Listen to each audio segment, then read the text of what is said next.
हमारे अद्वैत पिता परमेश्वर, हे हमारे मुक्तिदाता प्रभु यीशु मसीह और हे शांतिदायक पवित्र आत्मा, आज की आराधना में हम आपका स्वागत करते हैं और हम सब के बीच आपकी उपस्थिति के लिए हम आपको हृदय की गहराइयों से धन्यवाद देते हैं। भजनकार लिखते हैं, यह की स्तुति करो अर्थात हालेलुया, क्योंकि वह खेदित मन वालों को चंगा करता है और उनके शोक पर मरहम पट्टी बांधता है। वह तारों को गिनता और उनमें से एक एक का नाम रखता है। हमारा प्रभु महान और अति सामर्थी है, उसकी बुद्धि अपरंपार है। यहोवा नम्र लोगों को संभालता है। धन्यवाद करते हुए यहोवा का गीत गाओ, वीणा बजाते हुए हमारे परमेश्वर का भजन गाओ। तो आइए आज हम अपनी आराधना का प्रारंभ परमेश्वर की महिमा में गीत गाकर करें।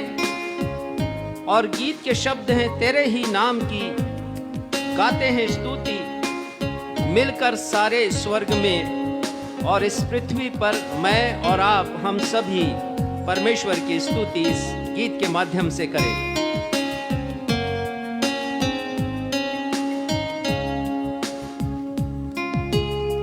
तेरे ही नाम की गाते हैं स्तुति, मिलकर सारे स्वर्ग में वो गाते, तू है पवित्र जो था और है और जो आने वाला है। आदर और महिमा मिले तुझे ही, योग्य तू ही सदा। लेकिन प्रभु चाहता तू ये गीत मुझ पापी से गाऊंगा मैं तेरे लिए।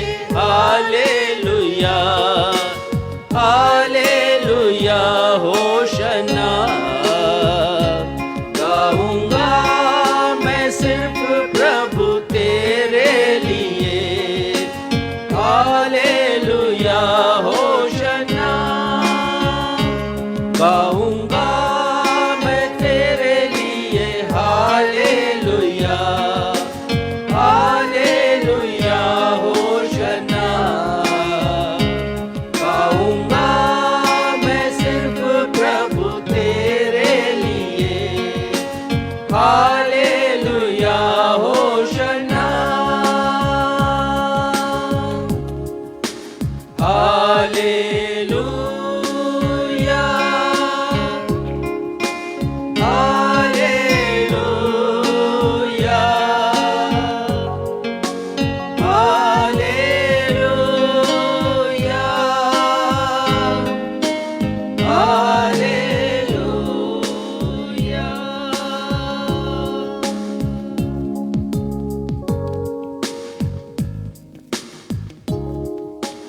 नवजीवन एवेंजलिकल चर्च की 168th ऑनलाइन एवं ऑफलाइन आराधना में मैं आकांक्षा सक्षम मसीह आप सभी प्रभु भक्तों को अपने उद्धारकर्ता प्रभु यीशु मसीह के अतुल्य नाम में स्वागत करती हूँ एवं आप सभी को जय यीशु, यीशु सहाय, शालोम, जय मसीह की और प्रेज द लॉर्ड कहती हूँ। Praise the Lord. प्रिय भाइयों एवं बहनों, आपको स्मरण दिलाना चाहती हूँ कि पिछले रविवार हमने प्रभु यीशु से एक व्यवस्थापक द्वारा पूछे गए प्रश्न, अनंत जीवन का अधिकारी होने के लिए मैं क्या करूं, पर मनन किया था। हमने सीखा था कि परमेश्वर की वचन की शिक्षा के अनुसार केवल प्रभु भक्ति, आराधना या उपासना कर हम अनंत जीवन नहीं पा सकते और ना ही केवल जरूरतमंदों की सेवा करने से हम अनंत जीवन प्राप्त हमें हो सकता है। हमने सीखा था कि हमें ना सिर्फ परमेश्वर पिता से अपने सारे मन, प्राण, बुद्धि और शक्ति से प्रेम करना है, अपितु अपने पड़ोसियों से भी अपने समान प्रेम करना है। अर्थात हमारे आत्मिक जीवन में और जरूरतमंदों की सेवा में संतुलन होना चाहिए। और जब ऐसा होता है तभी हम स्वर्गीय जीवन पाने के वारिस बन सकते हैं। प्रभु भक्ति तो हम बहुत करते हैं, परंतु जरूरतमंद कौन है? जरूरतमंद की सेवा क्यों करना आवश्यक है और जरूरतमंद की सेवा कैसे करें? इस विषय पर आज हमारे पास्टर साहब प्रभु यीशु मसीह के द्वारा बतलाए गए दयालु सामरी के दृष्टांत से प्रवचन देंगे। अतः आज के संदेश को अवश्य सुनिएगा। आइए इस समय हम सब मिलकर अपने परमेश्वर की महिमा में एक गीत गाएं, जिसके शब्द है, बिन तेरे मैं कुछ भी नहीं, यहोवा मुझे तेरी जरूरत है।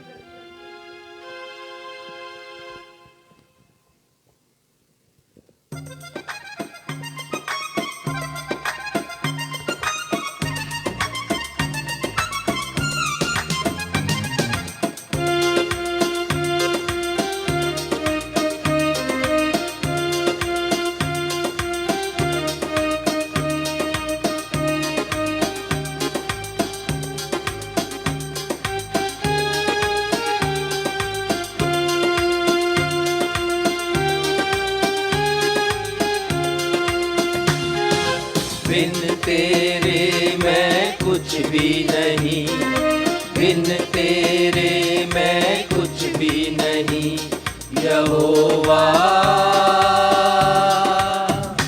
मुझे तेरी जरूरत है, यहोवा मुझे तेरी जरूरत है। प्यार तू करता इतना, प्यार तू करता इतना, अपने हाथों पे खोदी मेरी सूरत है, यहोवा मुझे तेरी जरूरत है, यहोवा मुझे तेरी जरूरत है।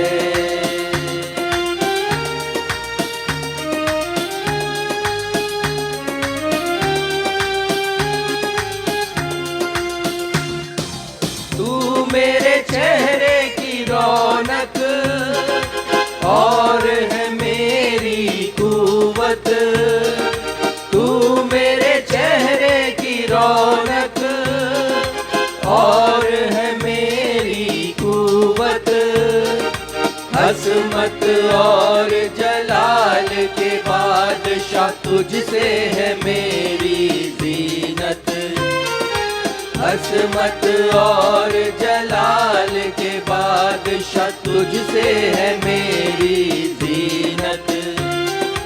तेरे बिना ये जिंदगी मेरी, तेरे बिना ये जिंदगी मेरी बेरौनक बेसूरत है, यहोवा मुझे तेरी जरूरत है, यहोवा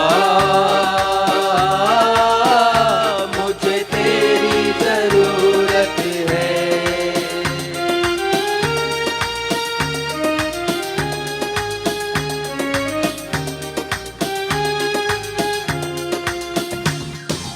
तेरा कलाम है ऐसे जैसे हो अनमोल मोती, तेरा कलाम है ऐसे जैसे हो अनमोल मोती, चिराग है कदमों के लिए और मेरी राहों की ज्योति, चिराग है कदमों के लिए और मेरी राहों की ज्योति।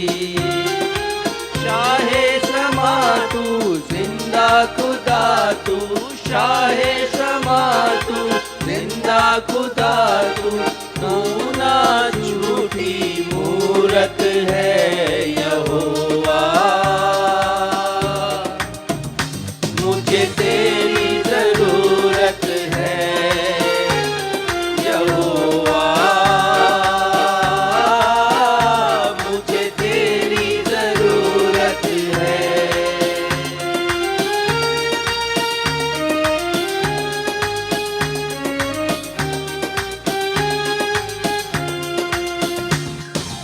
आसमां तूने बनाया, समुंदर की हद ठहराई। आसमां तूने बनाया, समुंदर की हद ठहराई। चरिंद परिंद पहाड़ दरिया और फूलों से धरती सजाई। चरिंद परिंद पहाड़ दरिया और फूलों से धरती सजाई। कायनात इतनी सुंदर बनाई, कायनात इतनी सुंदर बनाई। तू खुद कितना सुंदर है यहोवा। मुझे तेरी जरूरत है यहोवा, मुझे तेरी जरूरत है। प्यार तू करता इतना, प्यार तू करता इतना, अपने हाथों पे खोदी मेरी मूरत है यहोवा। मुझे तेरी जरूरत है यहोवा, मुझे तेरी जरूरत है, मुझे तेरी जरूरत है, मुझे तेरी जरूरत है। हम इसी स्थिति में रहते हुए उत्तरवादी पाठ के लिए निकाल लेंगे भजन संहिता अध्याय 10 पद 9 से लेकर 18 तक, जिसे पढ़ने में अगुवाई मिस्टर सक्षम मसीह करेंगे। भजन संहिता अध्याय 10 पद 9 से लेकर 18 तक। आइए हम सब मिलकर धर्मशास्त्र से निकाल लें भजन संहिता उसका अध्याय 10 पद संख्या 9 से 18 तक। और जैसा कि हमारा दस्तूर रहा है, हम इस पैसेज को उत्तरवादी की रीति से पढ़ लेंगे। भजन संहिता अध्याय 10 पद संख्या 9 से पद संख्या 18 तक। जैसा सिंह अपनी झाड़ी में, वैसा ही वह दुष्ट भी छिपकर घात में बैठा करता है। वह दिन को पकड़ने के लिए घात लगाए रहता है। वह दीन को अपने जाल में फंसाकर घसीट लाता है, तब उसे पकड़ लेता है। वह झुक जाता है और वह दुबक कर बैठता है, और लाचार लोग उसके महाबली हाथों से पटके जाते हैं। दुष्ट अपने मन में सोचता है, ईश्वर भूल गया। वह अपना मुंह छिपाता है, वह कभी नहीं देखेगा। उठ हे यहोवा, हे ईश्वर, अपना हाथ बढ़ा और दीनों को ना भूल। परमेश्वर को दुष्ट क्यों तुच्छ जानता है और अपने मन में कहता है, तू लेखा ना लेगा। तूने देख लिया है, क्योंकि तू उत्पात और उत्पीड़न पर दृष्टि रखता है, ताकि उसका पलटा अपने हाथ में रखे। लाचार अपने को तेरे हाथ में सौंपता है, अनाथों का तू ही सहायक रहा है। दुष्ट की भुजा को तोड़ डाल और दुर्जन की दुष्टता को ढूंढ ढूंढ कर निकाल, जब तक कि सब उसमें से दूर ना हो जाए। यहोवा अनंत काल के लिए महाराज है। उसके देश में से जाति जाति के लोग नष्ट हो गए हैं। हे यहोवा, तूने नम्र लोगों की अभिलाषा सुनी है। तू उनका मन तैयार करेगा। तू कान लगाकर सुनेगा कि कि अनाथ और पिसे हुए का न्याय करे, ताकि मनुष्य जो मिट्टी से बना है फिर भय दिखाने ना पाए। यह सत्य और जीवित परमेश्वर का सत्य और जीवित वचन है। परमेश्वर पिता अपने इस वचन के पढ़े जाने, सुने जाने और समझे जाने पे हम में से हर एक को अपनी बहुतायत की आशीषों से परिपूर्ण करें। हम सब कहें आमीन। आमीन। अब हम सभी के लिए अवसर होगा जब हमारे पास्टर साहब आप सभी को सूचनाओं से अवगत कराएंगे। सूचनाओं के पश्चात में हम सभी के लिए मध्यस्थता की प्रार्थना करेंगे। यदि आपके पास कोई प्रार्थना अनुरोध है तो उसे फेसबुक के कमेंट बॉक्स में लिखकर हमें भेज दीजिए, हम आपके लिए प्रार्थना करेंगे।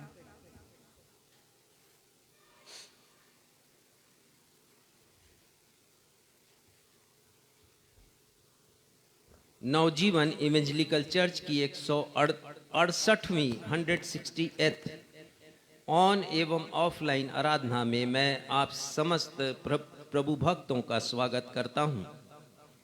सूचना इस प्रकार से हैं। वर्षा ऋतु के कारण हमारे भिलौनी स्थित नवजीवन कलीसिया भवन का निर्माण कार्य रुक गया था। प्रसन्नता का विषय है कि पिछले रविवार को दी गई सूचना के अनुसार परमेश्वर ने हम सब की प्रार्थनाओं को सुना और आप सभी की शुभकामनाओं से निर्माण कार्य पुनः प्रारंभ हो गया है।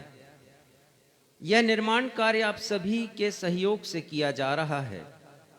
अतः मैं आपसे अनुरोध कर रहा हूं और लगातार करता रहूंगा कि निर्माण कार्य सतत रूप से जारी रहे। इसके लिए आप हमें आर्थिक सहयोग प्रदान कीजिएगा। संयुक्त मसीही संगठन से प्राप्त सूचना के अनुसार दिनांक 22 नवंबर मंगलवार को संध्या 5:30 बजे और 23 नवंबर को अर्थात बुधवार को संध्या 6:30 बजे डिसाइपल्स चर्च में एक आत्म जागृति सभा का आयोजन किया गया है। वक्ता होंगी डॉक्टर नीतू चौधरी चंडीगढ़ पंजाब से और उनका साथ देंगी गॉस्पल सिंगर सिस्टर शैली रेड्डी जो मुंबई से आ रही हैं। मसीही मंदिर प्रोफेटिक चर्च बिलासपुर से प्राप्त सूचना के अनुसार दिनांक 17 नवंबर अर्थात गुरुवार को और 18 नवंबर अर्थात शुक्रवार को संध्या 4 बजे से रात्रि के 10 बजे तक रेलवे ग्राउंड बुधवारी बाजार में पास्टर अमृत संधू की सभाएं होंगी। आपसे निवेदन है कि इन सभाओं में आप जाएं और प्रचार को सुनें। प्रभु भोज की सेवकाई इस माह के तीसरे रविवार दिनांक 20 नवंबर को आप सभी को प्रदान की जाएगी। प्रार्थना अनुरोध इस प्रकार से है। नवजीवन गायन मंडली के प्रत्येक कलाकारों के लिए हम प्रार्थना करते हैं एवं उनकी प्रस्तुति के लिए। आज वो एक कलीसिया में गए हैं अपनी प्रस्तुति देने के लिए और वचन का प्रचार करने के लिए। परमेश्वर उनके गीतों के द्वारा और वचन के प्रचार के द्वारा लोगों में आत्मिक जागृति लेकर आए। हम प्रार्थना करते हैं भाई विद्याराम कष्टवार जी जो कि भिंड से हैं और उन्होंने लिखा है कि उनके परिवार के आत्मिक उत्थान के लिए प्रार्थना की जाए। परमेश्वर पिता इस परिवार की हमेशा सुधि लेते रहे हैं और आगे भी लेते रहें। प्रार्थना करते हैं भाई रोहित ध्रुव के लिए। रात्रि में इन्हें चलने की आदत है और ये खतरनाक मानसिक रोग है। परमेश्वर पिता से प्रार्थना करते हैं कि परमेश्वर पिता इस भाई को चंगाई प्रदान करे। प्रार्थना करते हैं बहन मोहनी सिंह के लिए। उन्होंने कहा है कि प्रार्थना करते समय उनकी एकाग्रता नहीं रहती और मन भटकता है।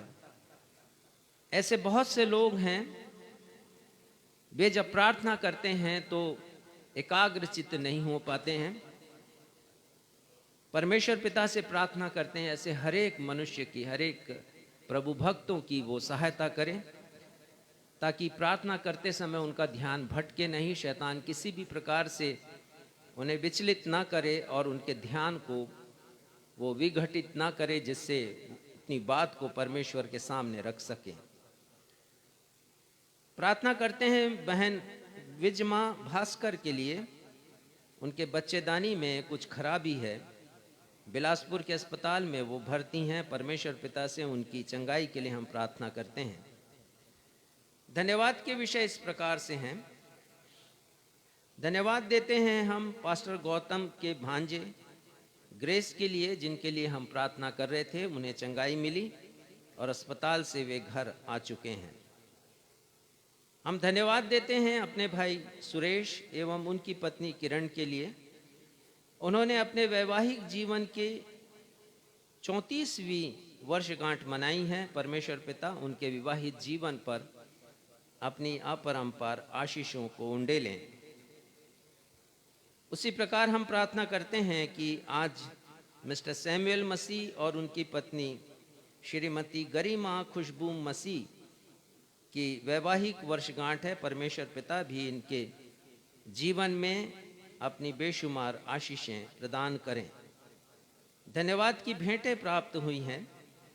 धन्यवाद देते हैं हम डॉक्टर प्रवर, उनकी पत्नी मिसेस अनुकृति और उनकी मम्मी मिसेस किरण व्यवहार के लिए, जिन्होंने अपनी धन्यवादी भेंट परमेश्वर की महिमा के लिए प्रदान की हैं। परमेश्वर पिता की आशीष उन्हें मिले। हम धन्यवाद देते हैं मिस्टर प्रवीण और मिसेस इंदु पन्नालाल के लिए, जिन्होंने अपनी साप्ताहिक भेंट, इसका मतलब ये है कि रविवार के दिन वो अपने निवास पर जब वो हमारी आराधना में शामिल होता है ये परिवार, तो अपनी भेंटें भी एकत्रित करता है और वो हमें प्रदान करते हैं। उन्होंने किया है। परमेश्वर पिता इस परिवार को अपनी असंख्य आशीषों से नवाजे।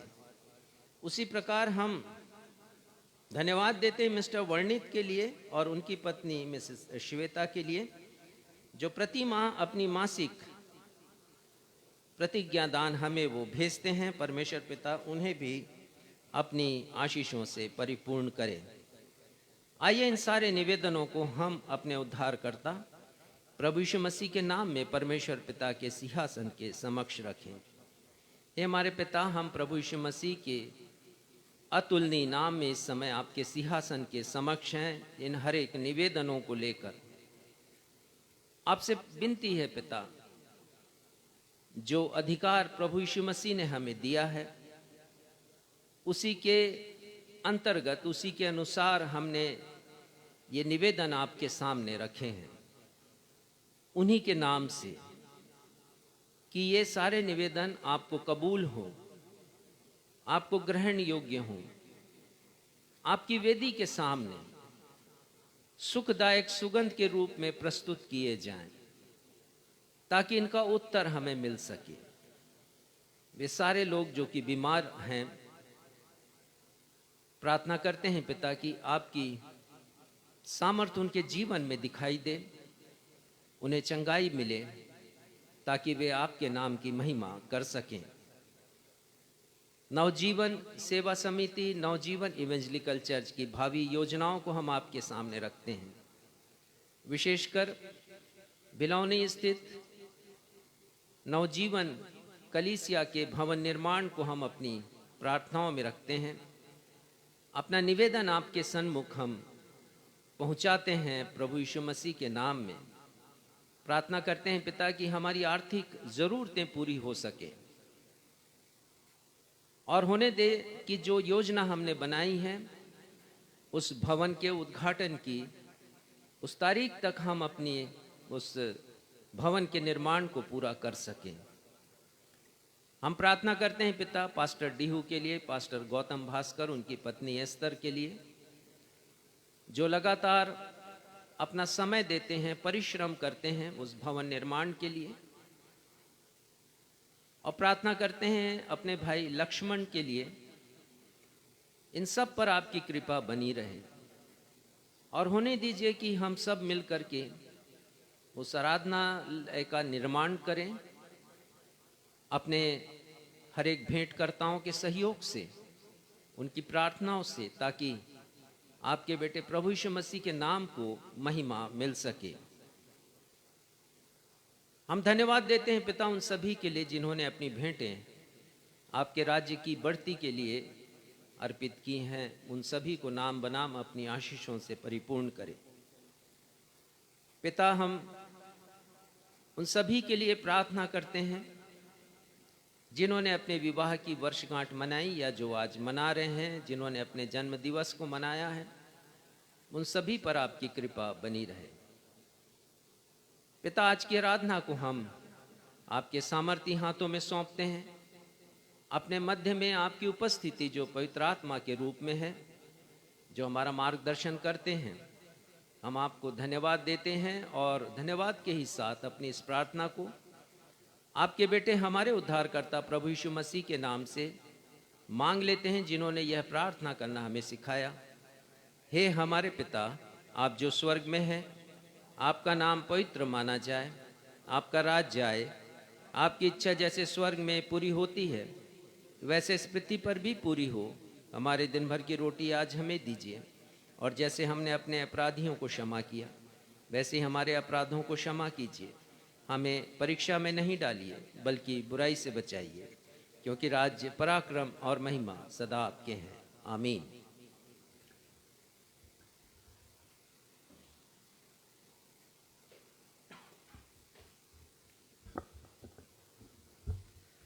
अब हम सभी के लिए वक्त होगा जब हम परमेश्वर पिता के द्वारा दी गई आशीषों को स्मरण करते हुए अपनी अपनी भेंटों तथा धन्यवादी भेंटों को अर्पण करेंगे। यदि हमारे ऑनलाइन दर्शक भी अपनी भेंटों को हमारी कलीसिया के द्वारा किए जा रहे सेवा के कार्यों, कलीसिया भवन के निर्माण तथा सुसमाचार के प्रचार के लिए देना चाहें तो उनका स्वागत है। कृपया हमारे पास्टर साहब से संपर्क कीजिए। आइए इस समय हम सब मिलकर एक गीत गाएं। गीत के बोल है, मेरे मांगने से ज्यादा, मेरे सोचने से अच्छा, मैंने पाई है आशीष यीशु से।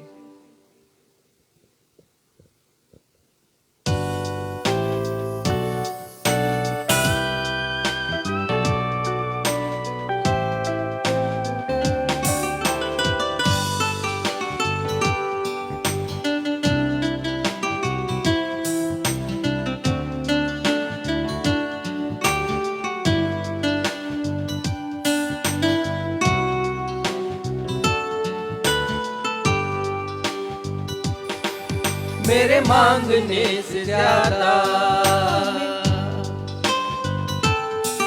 मेरे मांगने से ज्यादा, मेरे सोचने से अच्छा, मैंने पाई है आशीष यीशु से। मैं भटका हुआ मुसाफिर, मेरी राहों में थी मुश्किल, मैंने पाई है मंजिल यीशु से।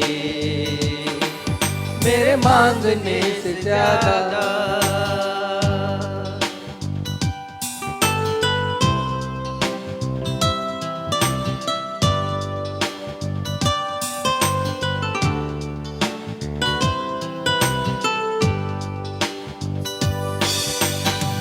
जीवन ये मेरा है तेरे हवाले, तूने ही दी हर खुशी। जाऊं जहां भी तू तेरी गवाही, कितना अच्छा है तू मसीह।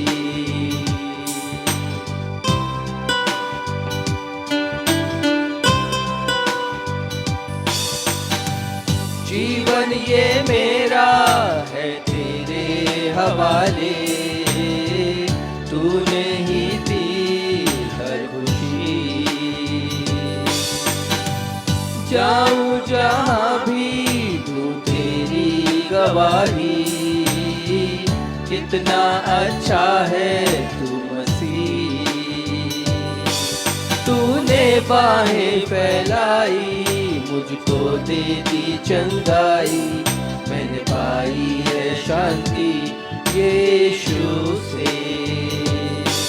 मैं भटका हुआ मुसाफिर, मेरी राहों में थी मुश्किल। मैंने पाई है मंजिल यीशु से, मेरे मांगने से ज्यादा।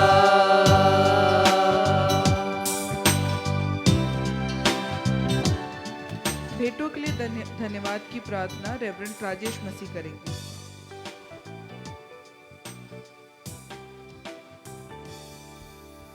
आइए इन भेंटों को और भेंटों के साथ हम अपने आप को भी परमेश्वर पिता को अर्पित करें। ये हमारे पिता, हम धन्यवाद देते हैं हर एक उस सांस के लिए जिसे आप हमें देते हैं, हृदय की हर एक धड़कनों के लिए जो प्रति सुबह हमें एहसास कराती हैं कि हम जीवित हैं। हर एक उस ऊर्जा के लिए पिता जिसे आप हमें देते हैं हमारे भौतिक शरीर में, जिसके द्वारा हम इस संसार में जाते, काम करते और धन अर्जित करते हैं। हम धन्यवाद देते हैं पिता कि आपके पवित्र वचन में हमें अद्भुत शिक्षाएं दी गई हैं, और उनमें से एक है कि जब भी हम आपके सन्मुख आएं, हम खाली हाथ ना आएं, हम छूछे हाथ ना आएं, पर जो कुछ भी आशीष आपसे मिली है हमें भौतिक रूप से, जो हमारे लिए बड़ा प्रिय होता है, उसे हम आपकी महिमा के लिए, आपके स्वर्गीय राज के विस्तार के लिए, दीन दुखियों की सेवा के लिए अर्पित कर सकें। इसलिए पिता, हम इन भेंटों को बड़े आदर के साथ, सम्मान के साथ और हर्ष के साथ आपके राज्य की महिमा के लिए अर्पित करते हैं। इन्हें कबूल कीजिएगा, और जिन्होंने भी अपने हाथ को आगे बढ़ाया है, अपने हृदय को उदार किया है भेंटों को देने में, उन सभी को आशीषित कीजिए। वे सभी लोग जो कलीसिया भवन में हैं, या वे सभी लोग जो अपने अपने घरों में इस समय आराधना में हमारे साथ शामिल हैं, प्रार्थना है पिता कि आप हर एक की अभिलाषाओं को जो आपके अनुरूप हैं, आपकी इच्छा के अनुरूप हैं, उन्हें आप पूरा कीजिए और सभी को आशीषित कीजिए। धन्यवाद के साथ हम अपनी इस प्रार्थना को आपके बेटे, हमारे मुक्तिदाता प्रभु यीशु मसीह के अद्वितीय नाम में मांगते हैं। सुनिए और ग्रहण कीजिए। हम सब कहें आमीन। आमीन। पवित्र शास्त्र बाइबल से पाठों का पठन।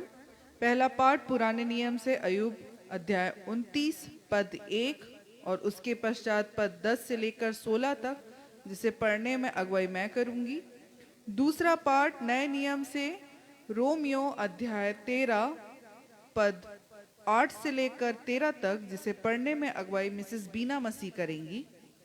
पहला पाठ अय्यूब अध्याय 29 पद 1 और उसके पश्चात 10 से लेकर 16 तक। अय्यूब ने फिर अपनी गुड़ बात उठाई और कहा,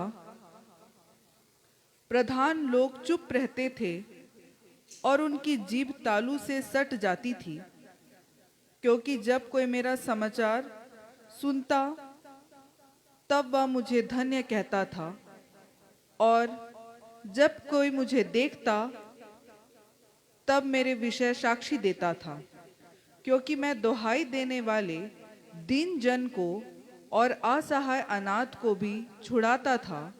जो नष्ट होने पर था मुझे आशीर्वाद देता था, और मेरे कारण विधवा आनंद के मारे गाती थी। मैं धर्म को पहने रहा और वह मुझे ढके रहा। मेरा न्याय का काम मेरे लिए बागे और सुंदर पगड़ी का काम देता था। मैं अंधों के लिए आंखें और लंगड़ों के लिए पाँव ठहरता था। दरिद्र लोगों का मैं पिता ठहरता था, और जो मेरे पहचान का ना था उसके मुकदमे का हाल मैं पूछताछ करके जान लेता था। परमेश्वर अपने पढ़े हुए वचन पर आशीष दे, हम सब कहें आमीन।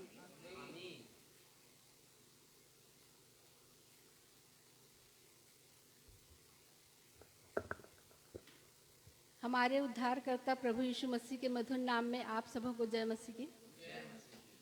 मैं धर्मशास्त्र से नए नियम से पढ़ लूंगी रोमियो अध्याय 13 पद 8 से 13 तक। यहाँ पर इस प्रकार लिखा है, आपस में प्रेम को छोड़ और किसी बात में किसी के कर्जदार न हो, क्योंकि जो दूसरे से प्रेम रखता है उसी ने व्यवस्था पूरी की है। क्योंकि यह है कि व्यभिचार न करना, हत्या न करना, चोरी न करना, लालच न करना और इनको छोड़ और कोई भी आज्ञा हो तो सबका सारांश इस बात में पाया जाता है, अपने पड़ोसी से अपने समान प्रेम रख। प्रेम पड़ोसी की बुराई नहीं करता, इसलिए प्रेम रखना व्यवस्था को पूरी करना है। समय को पहचान कर ऐसा ही करो, इसलिए कि अब तुम्हारे लिए नींद से जाग उठने की घड़ी आ पहुंची है। क्योंकि जिस समय हमने विश्वास किया था उस समय के विचार से अब हमारा उद्धार निकट है। रात बहुत बीत गई है और दिन निकलने पर है, इसलिए हम अंधकार के कामों को त्याग कर ज्योति के हथियार बांध लें। जैसा दिन को शोभा देता है वैसा ही हम सीधी चाल चलें, न कि लीला क्रीड़ा, न पियक्कड़पन में, न व्यभिचार और न लुचपन में और न झगड़े और डाह में। ये परमेश्वर का जीवित सत्य वचन है। परमेश्वर इसके पढ़े एवं सुने जाने पर हम सबों को आशीष प्रदान करें। हम सब कहें आमीन। सुसमाचार पाठ के लिए हम निकाल लेंगे लूका रचित सुसमाचार अध्याय 10 पद 30 से लेकर 37 तक, जिसे पढ़ने में अगुवाई रेवरेंड राजेश मसीह करेंगे। लूका रचित सुसमाचार अध्याय 10 पद 30 से लेकर 37 तक।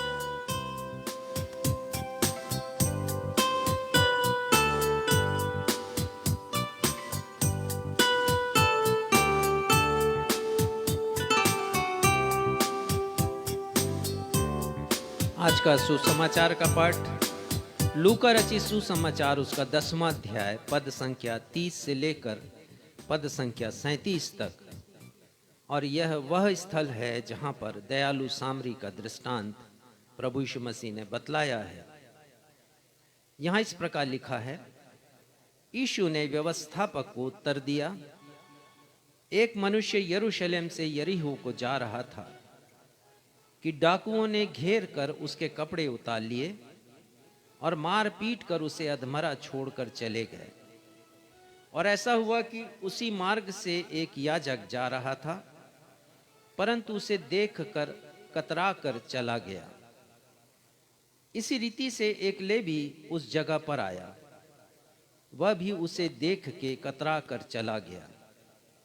परंतु एक सामरी यात्री वहां निकला और उसे देखकर तरस खाया। उसने उसके पास आकर उसके घावों पर तेल और दाखरस ढालकर पट्टियां बांधी और अपनी सवारी पर चढ़ाकर सराय में ले गया और उसकी सेवा टहल की। दूसरे दिन उसने 2 दिनार निकालकर सराय के मालिक को दिए और कहा, इसकी सेवा टहल करना और जो कुछ तेरा और लगेगा वह मैं लौटने पर तुझे भर दूंगा। प्रभु यीशु मसीह पूछते हैं व्यवस्थापक से कि अब तेरी समझ में जो डाकुओं में घिर गया था, इन तीनों में से उसका पड़ोसी कौन ठहरा? व्यवस्थापक ने कहा, वही जिसने उस पर दया की। यीशु ने उससे कहा, जा तू भी ऐसा ही कर। यह प्रभु यीशु ख्रिस्ट का सुसमाचार है। हे प्रभु यीशु ख्रिस्ट, आपके नाम की महिमा हो। हम सब कहें आमीन।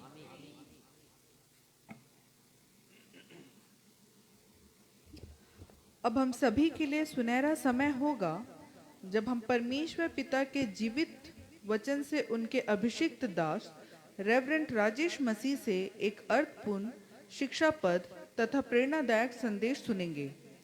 आज के संदेश का विषय है, जरूरतमंदों की जरूरत से मुंह फेर कर हम कभी भी अनंत जीवन के अधिकारी नहीं हो सकते हैं। We can never inherit the eternal life by turning away from the needs of our needy. परंतु इसके पहले कि हम संदेश सुने, आइए हम सब मिलकर वह लोकप्रिय गीत गाएं जो आज के संदेश से ताल्लुक रखता है। गीत के शब्द हैं, अपनों से तो इस दुनिया में सब प्यार करते हैं, गैरों से भी प्यार करना मसीहा सिखाता है।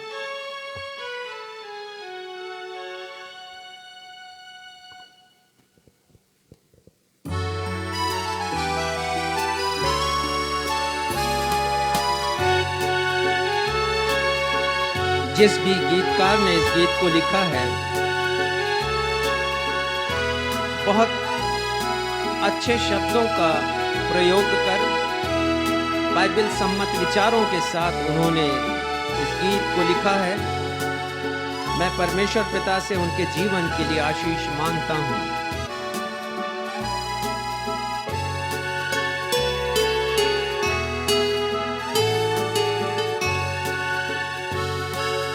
अपनों को तो इस दुनिया में सब प्यार करते हैं, गैरों से भी प्यार करना मसीहा सिखाते हैं।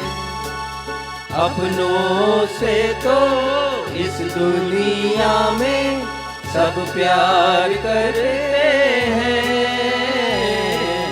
गैरों से भी प्यार करना मसीहा सिखाते हैं।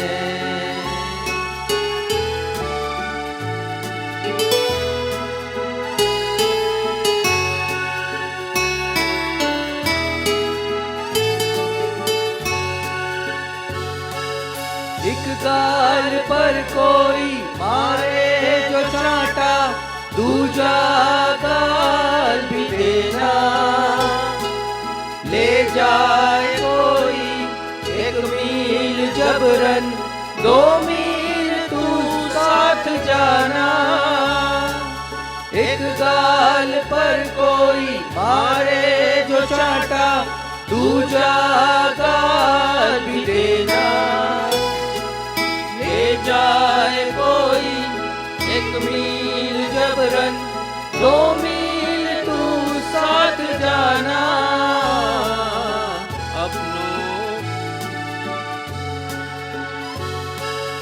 अपनों को तो अपना सब कुछ सब लोग देते हैं,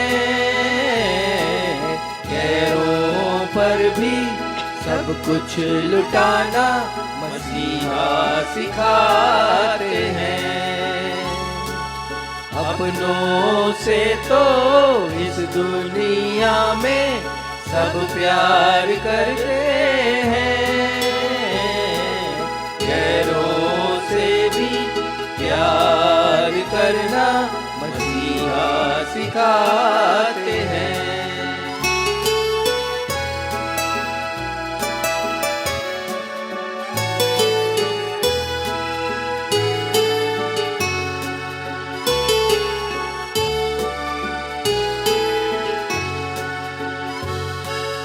अपनों से जैसा वैसा ही अपने पड़ोसी से प्रेम करो। यीशु मरा तेरे पापों के खातिर, यह विश्वास करो। अपनों से जैसा वैसा ही अपने पड़ोसी से प्रेम करो। यीशु मरा तेरे पापों की खातिर, यह विश्वास करो। अपनों पर तो लोग यहाँ पर ऐतबार करते हैं, गैरों पर भी ऐतबार करना मसीहा सिखाते हैं। अपनों से तो इस दुनिया में सब प्यार करते हैं, गैरों से भी प्यार करना मसीहा सिखाते हैं, मसीहा सिखाते हैं, मसीहा सिखाते हैं।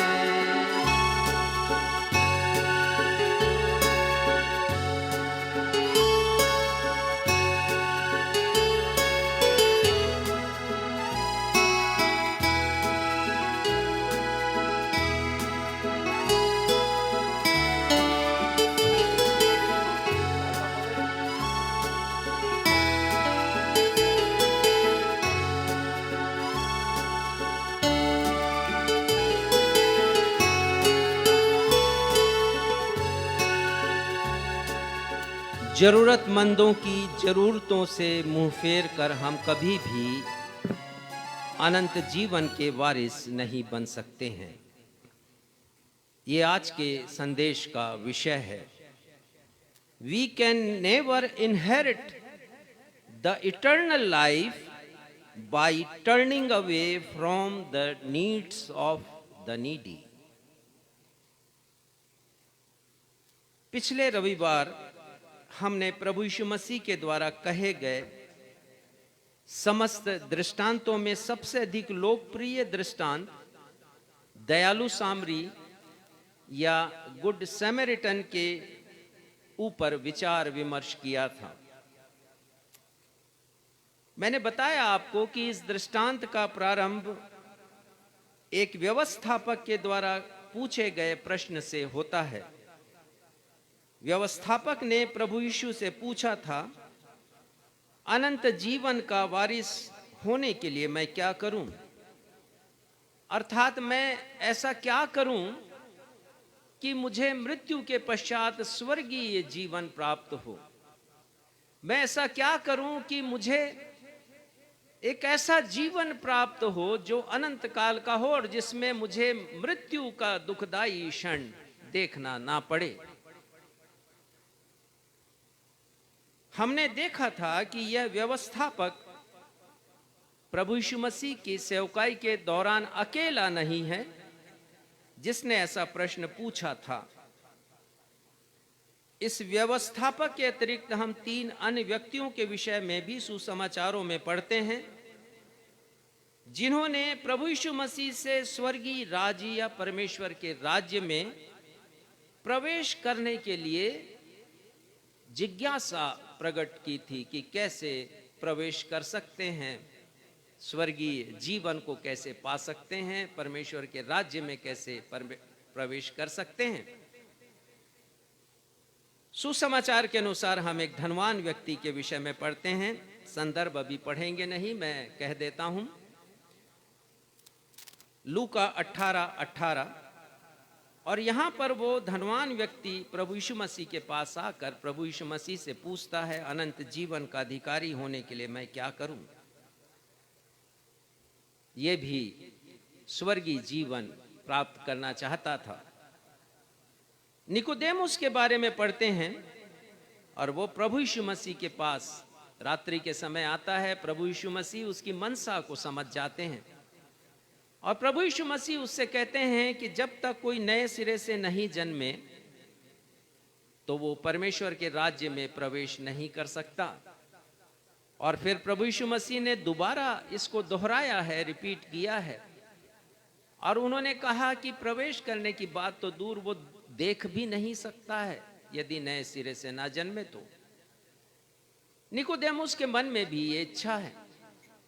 और फिर हम पढ़ते हैं क्रूस पर लटका हुआ डाकू, और वो प्रभु यीशु मसीह से निवेदन करता है कि प्रभु जब तू अपने राज्य में आए तो मेरी सुधि लेना। ये दोनों संदर्भ भी लिख लीजिए। यूहन्ना 3:3-5 में निकोदेमुस का के विषय में हम पढ़ते हैं और क्रूस पर लटका हुआ डाकू उसके विषय में लूका 23:42 में हम पढ़ते हैं, जहां पर वो कहता है कि प्रभु जब आप अपने राज्य में आए तो आप मेरी भी सुधि लेना, अपने राज्य में मुझे ले लेना। और फिर हम प्रभु यीशु मसीह के क्रूस पर कही गई उस वाणी के विषय में पढ़ते हैं, जैसे प्रभु यीशु मसीह ने कहा कि आज ही तू मेरे साथ स्वर्गलोक में होगा। तो ये बड़ा ज्वलंत मुद्दा था प्रभु यीशु मसीह के काल में, और हमने देखा कि आज के युग में ये शायद ही एक ज्वलंत मुद्दा हो, क्योंकि अधिकांश लोग अपने स्वयं की बनाई दिनचर्या में गुम हैं, उलझे हुए हैं। और जरूरत इस बात की है कि हम भी व्यवस्थापक के समान पूछ सकें कि प्रभु, अनंत जीवन का अधिकारी होने के लिए मैं क्या करूं? प्रभु कहेंगे कि परमेश्वर के वचन में पढ़ो, मेरे वचन में पढ़ो और जान लो। और यदि नहीं जानते हैं तो आज का संदेश भी आप सुन लीजिएगा। तो जब उस व्यवस्थापक ने प्रभु यीशु मसीह से प्रश्न किया, तो प्रभु यीशु मसीह ने उससे दो प्रति प्रश्न किए थे। पहला, व्यवस्था में क्या लिखा है, तू व्यवस्था को कैसे पढ़ता है? ये सब लूका रचित सुसमाचार 10वें अध्याय में हम पढ़ सकते हैं, 25 पद से आगे। तो ये दो प्रति प्रश्न प्रभु यीशु मसीह जब उससे पूछते हैं तो व्यवस्थापक उत्तर देता है।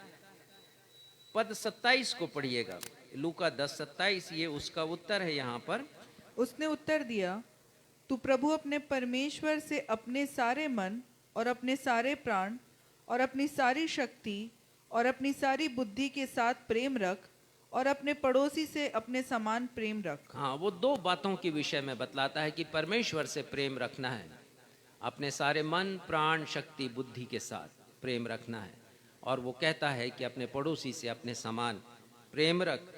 और हमने सीखा था कि अपने परमेश्वर से प्रेम रखना हमारी आत्मिक गतिविधियों का अर्थात प्रभु भक्ति को दर्शाता है। जब हम परमेश्वर से प्रेम रखते हैं, अपने मन से, अपने प्राण से, अपनी शक्ति से, अपनी बुद्धि से, तो ये हमारी आत्मिक गतिविधियों का परिचायक है, या इसे आप प्रभु भक्ति, जैसा मैंने पिछले रविवार को आपको बतलाया था, प्रभु भक्ति का द्योतक है ये। और दूसरी बात ये सीखी थी कि अपने पड़ोसी से प्रेम रखना जरूरत में पड़े हुए व्यक्ति की सहायता एवं सेवा को दर्शाता है, और इसकी विस्तार से मैंने व्याख्या भी की थी।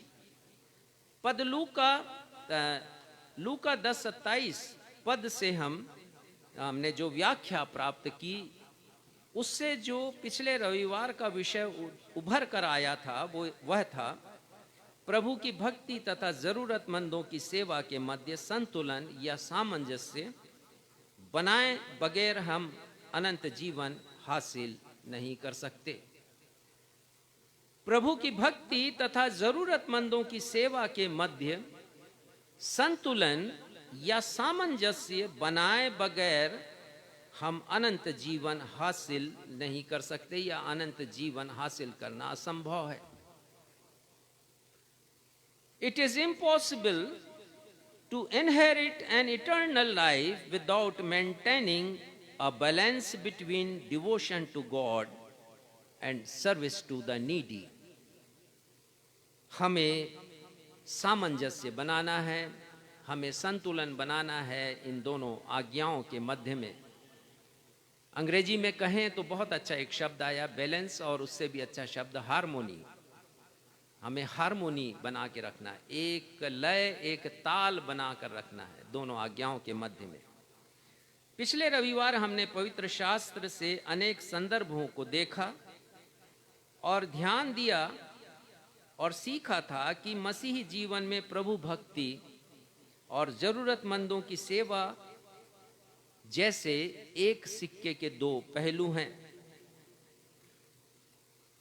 और दोनों एक दूसरे के प्रति पूरक हैं। अर्थात परमेश्वर से प्रेम अपने सारे मन, सारी बुद्धि, सारे प्राण, सारी शक्ति से, और अपने पड़ोसियों से अपने समान प्रेम, ये दो पहलू हैं। समझिए, एक सिक्के के दो पहलू हैं, ये दोनों एक दूसरे के प्रति पूरक हैं। अर्थात एक के बिना दूसरा अपूर्ण है, अधूरा है, उसका कोई अस्तित्व नहीं है। हमने सीखा था कि हम केवल अपनी आत्मिक गतिविधियों या प्रभु भक्ति को पूरा कर कभी भी ना स्वर्ग जा पाएंगे और ना कभी अनंत जीवन हम पा सकेंगे। हमने यह भी सीखा था कि जब तक हम उद्धार के लिए आवश्यक प्रभु यीशु मसीह पर लाए विश्वास को कार्य के रूप में परिणित ना करें तो हमें अनंत जीवन हासिल होना असंभव है। अर्थात हम पढ़ते हैं विश्वास के द्वारा अनुग्रह से हमारा उद्धार हुआ है। तो यदि वो विश्वास जो हमें उद्धार प्रदान करता है यदि कार्य रूप में परिणित नहीं होगा तो हमें उद्धार भी नहीं मिलेगा। ये निश्चित जानकर रखिए, क्योंकि विश्वास केवल हमारी जुबान की बात नहीं होनी चाहिए, हमारे हृदय में छिपी हुई भावना नहीं होनी चाहिए, लेकिन उसे कार्य रूप में हमें परिणित करना है। क्योंकि हमने सीखा था कि विश्वास कर्म के बिना अधूरा है, मृत प्राय है, वो मरा हुआ है। हम प्रभु यीशु मसीह पर अपने विश्वास को कार्य रूप में प्रगटीकरण तब तक नहीं कर सकते जब तक हम दीन दुखियों तथा जरूरतमंदों की सेवा उनकी आवश्यकता के समय में नहीं करें। पिछले रविवार को प्रचारित यह संदेश फेसबुक पर मेरे प्रोफाइल राजेश मसीह और यूट्यूब पर मेरे अकाउंट या मेरे प्रोफाइल रेवरेंट राजेश मसीह या नवजीवन इवेंजलिकल नवजीवन न्यू लाइफ इवेंजलिकल चर्च के नाम से उपलब्ध है। इस संदेश को पिछले रविवार के संदेश को सुनकर अनेक लोगों ने आशीषें प्राप्त की हैं और मैं आपको यकीन दिलाता हूं कि आप भी अवश्य आशीषें प्राप्त करेंगे। तो यदि आपने नहीं सुना है तो अवश्य सुन लीजिएगा। आज का संदेश पिछले रविवार को प्रचारित किए गए संदेश का दूसरा भाग है और आज के संदेश का विषय है जरूरतमंदों की जरूरतों से मुंह फेर कर हम कभी भी अनंत जीवन का वारिस नहीं बन सकते हैं। मैं फिर से रिपीट करूंगा, जरूरतमंदों की जरूरतों से मुंह फेर कर, कतरा कर, उन्हें निग्लेक्ट करके, उन्हें नजरअंदाज करके हम कभी भी अनंत जीवन के वारिस नहीं हो सकते। We can never inherit an eternal life by turning away from the needs of the needy. वारिस बनना, इनहेरिट करना अनंत जीवन को, और वारिस का जब हमारे हृदय में ख्याल आता है तो ख्याल आता है एक पुत्र का जिसे उत्तराधिकार मिलता है अपने पिता की संपत्ति का। तो भले हमने परमेश्वर को अपना पिता मान लिया, लेकिन यदि पुत्र के लक्षण हमारे जीवन में दिखाई ना दें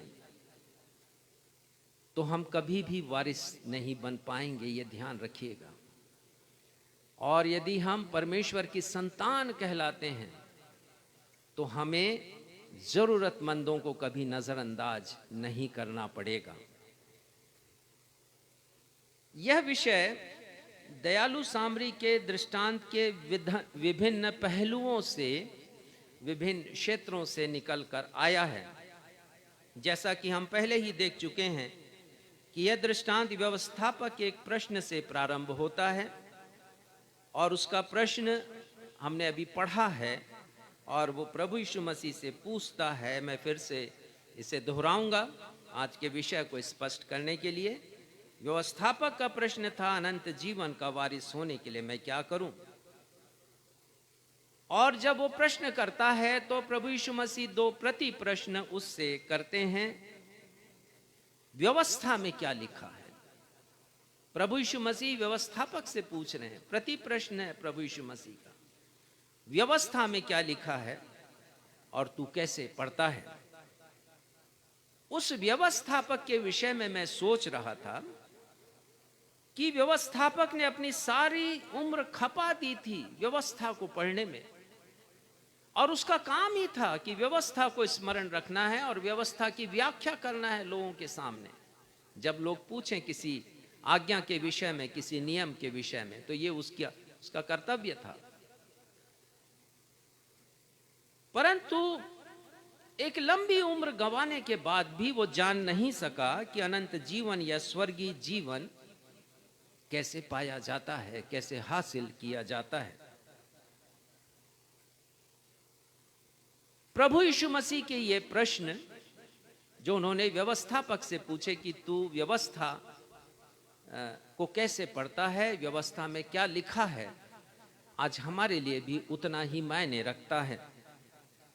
हमने भी उम्र गंवा दी बाइबिल पढ़ते पढ़ते, चर्च जाते जाते, सभाओं में अपनी उपस्थिति दर्ज कराते कराते, उपदेशों को सुनते सुनते। यूट्यूब आजकल हमारे पास है और हम असंख्य उपदेशों को उनमें सुन सकते हैं। उम्र गंवा दी है हमने, लेकिन हम कैसे पढ़ रहे हैं, क्या सुन रहे हैं, क्या जान रहे हैं, ये सोचने की बात है। यदि अभी तक हमें यह पता नहीं कि अनंत जीवन का वारिस हम कैसे बन सकते हैं। बहुत से लोग, मसीही लोग, आज तक समझ नहीं पाए हैं कि अनंत जीवन या स्वर्गीय जीवन पाने का सूत्र क्या है। प्रभु यीशु मसीह के द्वारा पूछे गए प्रश्न का उत्तर व्यवस्थापक देता है। पढ़िएगा 27वां पद, फिर से पढ़िए, ये हमारे ध्यान का मुख्य पद है। 27। उसने उत्तर दिया, तू प्रभु अपने परमेश्वर से अपने सारे मन और अपने सारे प्राण और अपनी सारी शक्ति और अपनी सारी बुद्धि के साथ प्रेम रख और अपने पड़ोसी से अपने समान प्रेम रख। हाँ, ये दो बातें उस व्यवस्थापक ने प्रभु यीशु मसीह से कही हैं, और मुझे ऐसा प्रतीत होता है कि तुरंत उसने कैसे उत्तर दे दिया। प्रभु ने पूछा और उत्तर दे दिया, और ऐसा लगता है मुझे कि इस व्यवस्थापक ने पहले से ही प्रभु यीशु मसीह की व्याख्या को सुन रखा था। और इसका उल्लेख हमें मिलता है मरकुस रचित सुसमाचार 12 अध्याय उसके 28वें पद में। और वहां पर शास्त्रियों में से एक शास्त्री प्रभु यीशु मसीह से प्रश्न पूछता है। प्रश्न उसका कुछ दूसरा है, लेकिन उत्तर बिल्कुल वही है जो उत्तर हम यहाँ 27वें पद में पढ़ते हैं। तो पहले मैं बतला दूं कि ये शास्त्री कौन था, और व्यवस्थापक तो मैंने आपको बतलाया ही है कि व्यवस्थापक व्यवस्था के ज्ञाता, उसके विशेषज्ञ होते थे, या कह सकते हैं व्यवस्था के कीड़ा। वो बहुत सी बातें जानते थे। प्रभु यीशु मसीह के समय लगभग 1000 आज्ञाएं उन्होंने बना कर रखी थी लोगों को बताने के लिए कि व्यवस्था ये कहता है और व्यवस्था में ये बातें लिखी हैं। तो वो व्यवस्था की व्याख्या किया करता था व्यवस्थापक। लेकिन शास्त्री कौन थे? मैं बताना चाहूंगा कि शास्त्री व्यवस्था की पांडुलिपियों को, अर्थात पुराने नियम की जो किताबें हैं, उनकी मैन्युस्क्रिप्ट या पांडुलिपि वो बनाया करते थे चर्म पत्रों पर लिखकर। तो एक प्रति की दूसरी प्रति या अनेक प्रतियां वो बनाया करते थे। ये शास्त्रियों का काम था बाइबिल को लिखना, क्योंकि प्रिंटिंग प्रेस उस जमाने में नहीं था। तो बाइबिल कैसे सुरक्षित रखी जाए, उसकी किताबें कैसे सुरक्षित रखी जाए, खासकर जो ओल्ड टेस्टामेंट है, पुराना नियम, उसको संरक्षित करने का काम इन शास्त्रियों का था। और चर्म पत्रों पर वो किताबों को लिखा करते थे। यहां पर हम एक शास्त्री के विषय में पढ़ते हैं जिसने प्रभु यीशु मसीह से प्रश्न पूछा है, और उसका प्रश्न है व्यवस्था की सबसे प्रमुख आज्ञा कौन सी है, मरकुस 12:28 में। और प्रभु यीशु मसीह उत्तर देते हैं, उसे पढ़िएगा 29 और 30वां पद। यीशु ने उसे उत्तर दिया, सब आज्ञाओं में से यह मुख्य है, हे इज़राइल सुन, प्रभु हमारा परमेश्वर एक ही प्रभु है, और तू प्रभु अपने परमेश्वर से अपने सारे मन से और अपने सारे प्राण से और अपनी सारी बुद्धि से और अपनी सारी शक्ति से प्रेम रखना। हाँ, ये ठीक वही जवाब है जो व्यवस्थापक दे रहा है। तो मुझे ऐसा लगता है कि उसने जब शास्त्री ने पूछा तो वो भी वहां पर उपस्थित था, क्योंकि ये सब लोग साथ साथ रहा करते थे। और उसने सुना होगा कि प्रभु यीशु मसीह ने क्या जवाब दिया, तो वो जवाब वो दे रहा है। अब आगे का पढ़िएगा 31वां पद। और दूसरी यह है, तू अपने पड़ोसी से अपने समान प्रेम रखना। इससे बड़ी और कोई आज्ञा नहीं। हाँ, और बिल्कुल ये दोनों बातें यहाँ पर प्रभु यीशु मसीह कहते हैं और उसने सुन रखा था। तो प्रभु यीशु मसीह जो पहली आज्ञा है परमेश्वर से प्रेम रखने के विषय में, उसका संदर्भ व्यवस्था विवरण 6:5 से वो दे रहे हैं, और पड़ोसी से प्रेम रखने के बारे में जो आज्ञा है उसका संदर्भ ये लय व्यवस्था 19:18। आप इसे लिख दीजिएगा। व्यवस्था विवरण 6:5 से पहली आज्ञा और दूसरी आज्ञा पड़ोसी से अपने समान प्रेम रख, लय व्यवस्था 19:18 से लिया। लेकिन अक्षरशः ये जो दूसरी आज्ञा है वो इस प्रकार से नहीं है। तो जब प्रभु यीशु मसीह ने उससे प्रति प्रश्न किया था व्यवस्था में क्या लिखा है, तू कैसे पढ़ता है, तब उस व्यवस्थापक ने हूबहू वैसा ही कह दिया जैसा प्रभु यीशु मसीह ने व्यवस्था की सबसे प्रमुख और बड़ी आज्ञा के विषय में कहा था।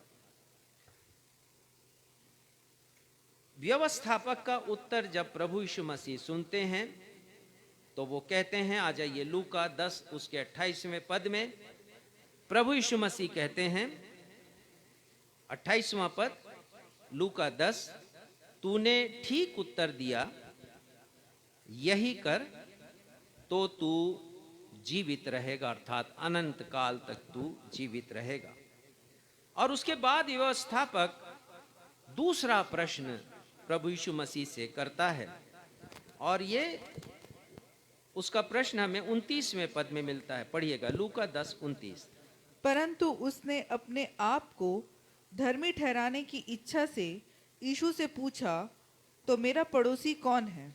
व्यवस्थापक प्रभु यीशु मसीह से पूछ रहा है, मेरा पड़ोसी कौन है? Who is my neighbour? पड़ोसी के विषय में उस व्यवस्थापक की सोच लय व्यवस्था 19:18 में दी गई आज्ञा तक सीमित थी। लय व्यवस्था 19:18 में पड़ोसी से प्रेम करने के विषय में जो वाक्य आया है वो इस प्रकार से है, पलटा नहीं लेना और न अपने जाति भाइयों से बैर रखना, परंतु एक दूसरे से अपने समान प्रेम रखना। वह तो व्यवस्था की आज्ञा के अनुसार केवल अपने जाति भाइयों से प्रेम रखता था, और केवल ये नहीं परंतु जितने यहूदी थे तो वो यही सोच रहा है कि जो हमारी बिरादरी के लोग हैं, हमारे जाति भाई हैं, उन्हीं से हमें प्रेम प्रकट करना है अपने समान, अर्थात प्रत्येक वह व्यक्ति जो उसके आस पड़ोस में रहता है और उसकी ही बिरादरी का है, उसी की ही जाति का है। लेकिन जब हम सुसमाचारों को पढ़ते हैं तो जानते हैं कि प्रभु यीशु मसीह तो परिवर्तनकारी हैं, वो तो रिवॉल्यूनिस्ट हैं, परिवर्तनकारी प्रभु यीशु मसीह। और उन्होंने संसार में लोगों के दूषित और अपूर्ण विचारधारा में परिवर्तन किया, क्योंकि वो इसी उद्देश्य को लेकर आए थे। परिवर्तन करना है लोगों की सोच में, उनकी विचारधारा में। वे इसलिए संसार में आए थे कि बता सकें कि परमेश्वर का प्रेम संपूर्ण मानव जाति के लिए है, और वैसे ही तुम्हारा भी प्रेम होना चाहिए, केवल अपने पड़ोसी के लिए नहीं परंतु हर एक उस व्यक्ति से, क्योंकि परमेश्वर सबसे प्रेम रखते हैं। यूहन्ना 3:16 के अनुसार प्रभु यीशु मसीह बताने आए थे कि परमेश्वर का प्रेम हर एक उस व्यक्ति से है जो हमारे काल में जीवित है, जिससे हमारा संपर्क होता है या नहीं होता या भविष्य में होगा। प्रभु यीशु मसीह हर उस दीवार को ढहाने आए थे जो एक मनुष्य को दूसरे मनुष्य से अलग करती है, हर एक उस विभाजन की दीवार को जो मनुष्य और मनुष्य के मध्य में बैर उत्पन्न करती है, उन्हें अलग करती है।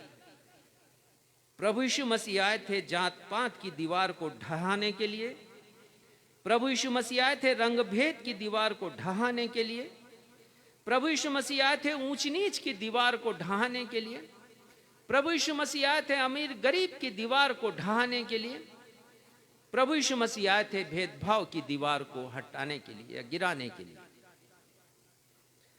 मत्ती 5:17-18 में हम पढ़ेंगे नहीं, लेकिन हम जानते हैं कि प्रभु यीशु मसीह संसार में व्यवस्था को मिटाने के लिए नहीं परंतु व्यवस्था को पूरा करने के लिए आए।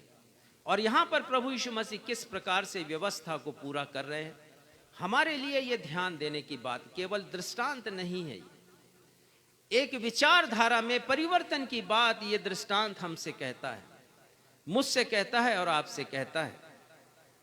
इसलिए जैसे ही व्यवस्थापक ने पूछा प्रभु यीशु मसीह से कि मेरा पड़ोसी कौन है, वैसे ही प्रभु यीशु मसीह ने एक दृष्टांत कहा जो आगे चलकर दयालु सामरी या गुड सैमरिटन के नाम से मशहूर हुआ।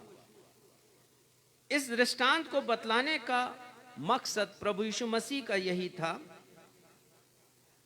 कि अपने पड़ोसी के संबंध में प्रभु यीशु मसीह न सिर्फ उस व्यवस्थापक की विचारधारा को परंतु मेरी और आपकी विचारधारा को, इस संसार के हर एक व्यक्ति की विचारधारा को परिवर्तित कर दें। और आज हमारे लिए ध्यान देने की बात है कि हम अपनी विचारधारा में कितना परिवर्तन लेकर आ रहे हैं, कितना चाहते हैं हम कि हमारी सोच में परिवर्तन हो। इस दृष्टांत के माध्यम से प्रभु यीशु मसीह हमसे कहना चाह रहे हैं कि हमारा पड़ोसी केवल वह नहीं है जो हमारे आसपास रहता है, हमारे पड़ोस में रहता है। हमारे पड़ोसी केवल वो नहीं है जो हमारे नाते रिश्तेदार हैं। हमारे पड़ोसी केवल हमारे मित्र, हमारे जान पहचान वाले या हमारी कलीसिया के लोग नहीं हैं या हमारे समाज के ही लोग नहीं हैं। और हम अपनी दृष्टि को व्यापक बनाएं जब जरूरतमंद की सेवा की बात आती है, और हम सोचें कि परमेश्वर का प्रेम हर एक उस व्यक्ति से है जो जरूरत में है और जिससे हमसे अपेक्षा है कि हम उसकी सहायता करें। आपको मैं बताना चाहता हूं कि अपने पड़ोसी से अपने समान प्रेम रखने की अवधारणा नए नियम का एक सबसे अधिक चर्चित और महत्वपूर्ण अवधारणा है। ये एक अवधारणा है, ये एक सोच है नए नियम का। और मैंने जाना और आपको भी बताना चाहूंगा, शायद आपको आश्चर्य हो कि नए नियम की किताबों में अपने पड़ोसी से अपने समान प्रेम रख, ये वाक्य, ये पूरा वाक्य, अपने पड़ोसी से अपने समान प्रेम रख, यह हूबहू 8 बार रिपीट हुआ है अलग अलग सुसमाचारों में और अलग अलग पत्रियों में। और आप पढ़ सकते हैं, अभी हम पढ़ेंगे नहीं, हमें आगे जाना है। आप पढ़ सकते हैं, लिख दीजिए उसमें मत्ती 19:19, मत्ती 22:39, मरकुस 12:31, मरकुस 12:33, लूका 10:27, रोमियो 13:9, गलातियों 5:14 और याकूब 2:8। मैं फिर से रिपीट कर रहा हूं ताकि यदि आप लिख रहे हैं या बाद में सुने तो आप फिर से अध्ययन कर सकें कि 8 बार यही वाक्य आया हर जगह, अपने पड़ोसी से अपने समान प्रेम रख। और ये बहुत महत्वपूर्ण अवधारणा है और हम इससे मुख मोड़ नहीं सकते क्योंकि बार बार ये दोहराया गया है।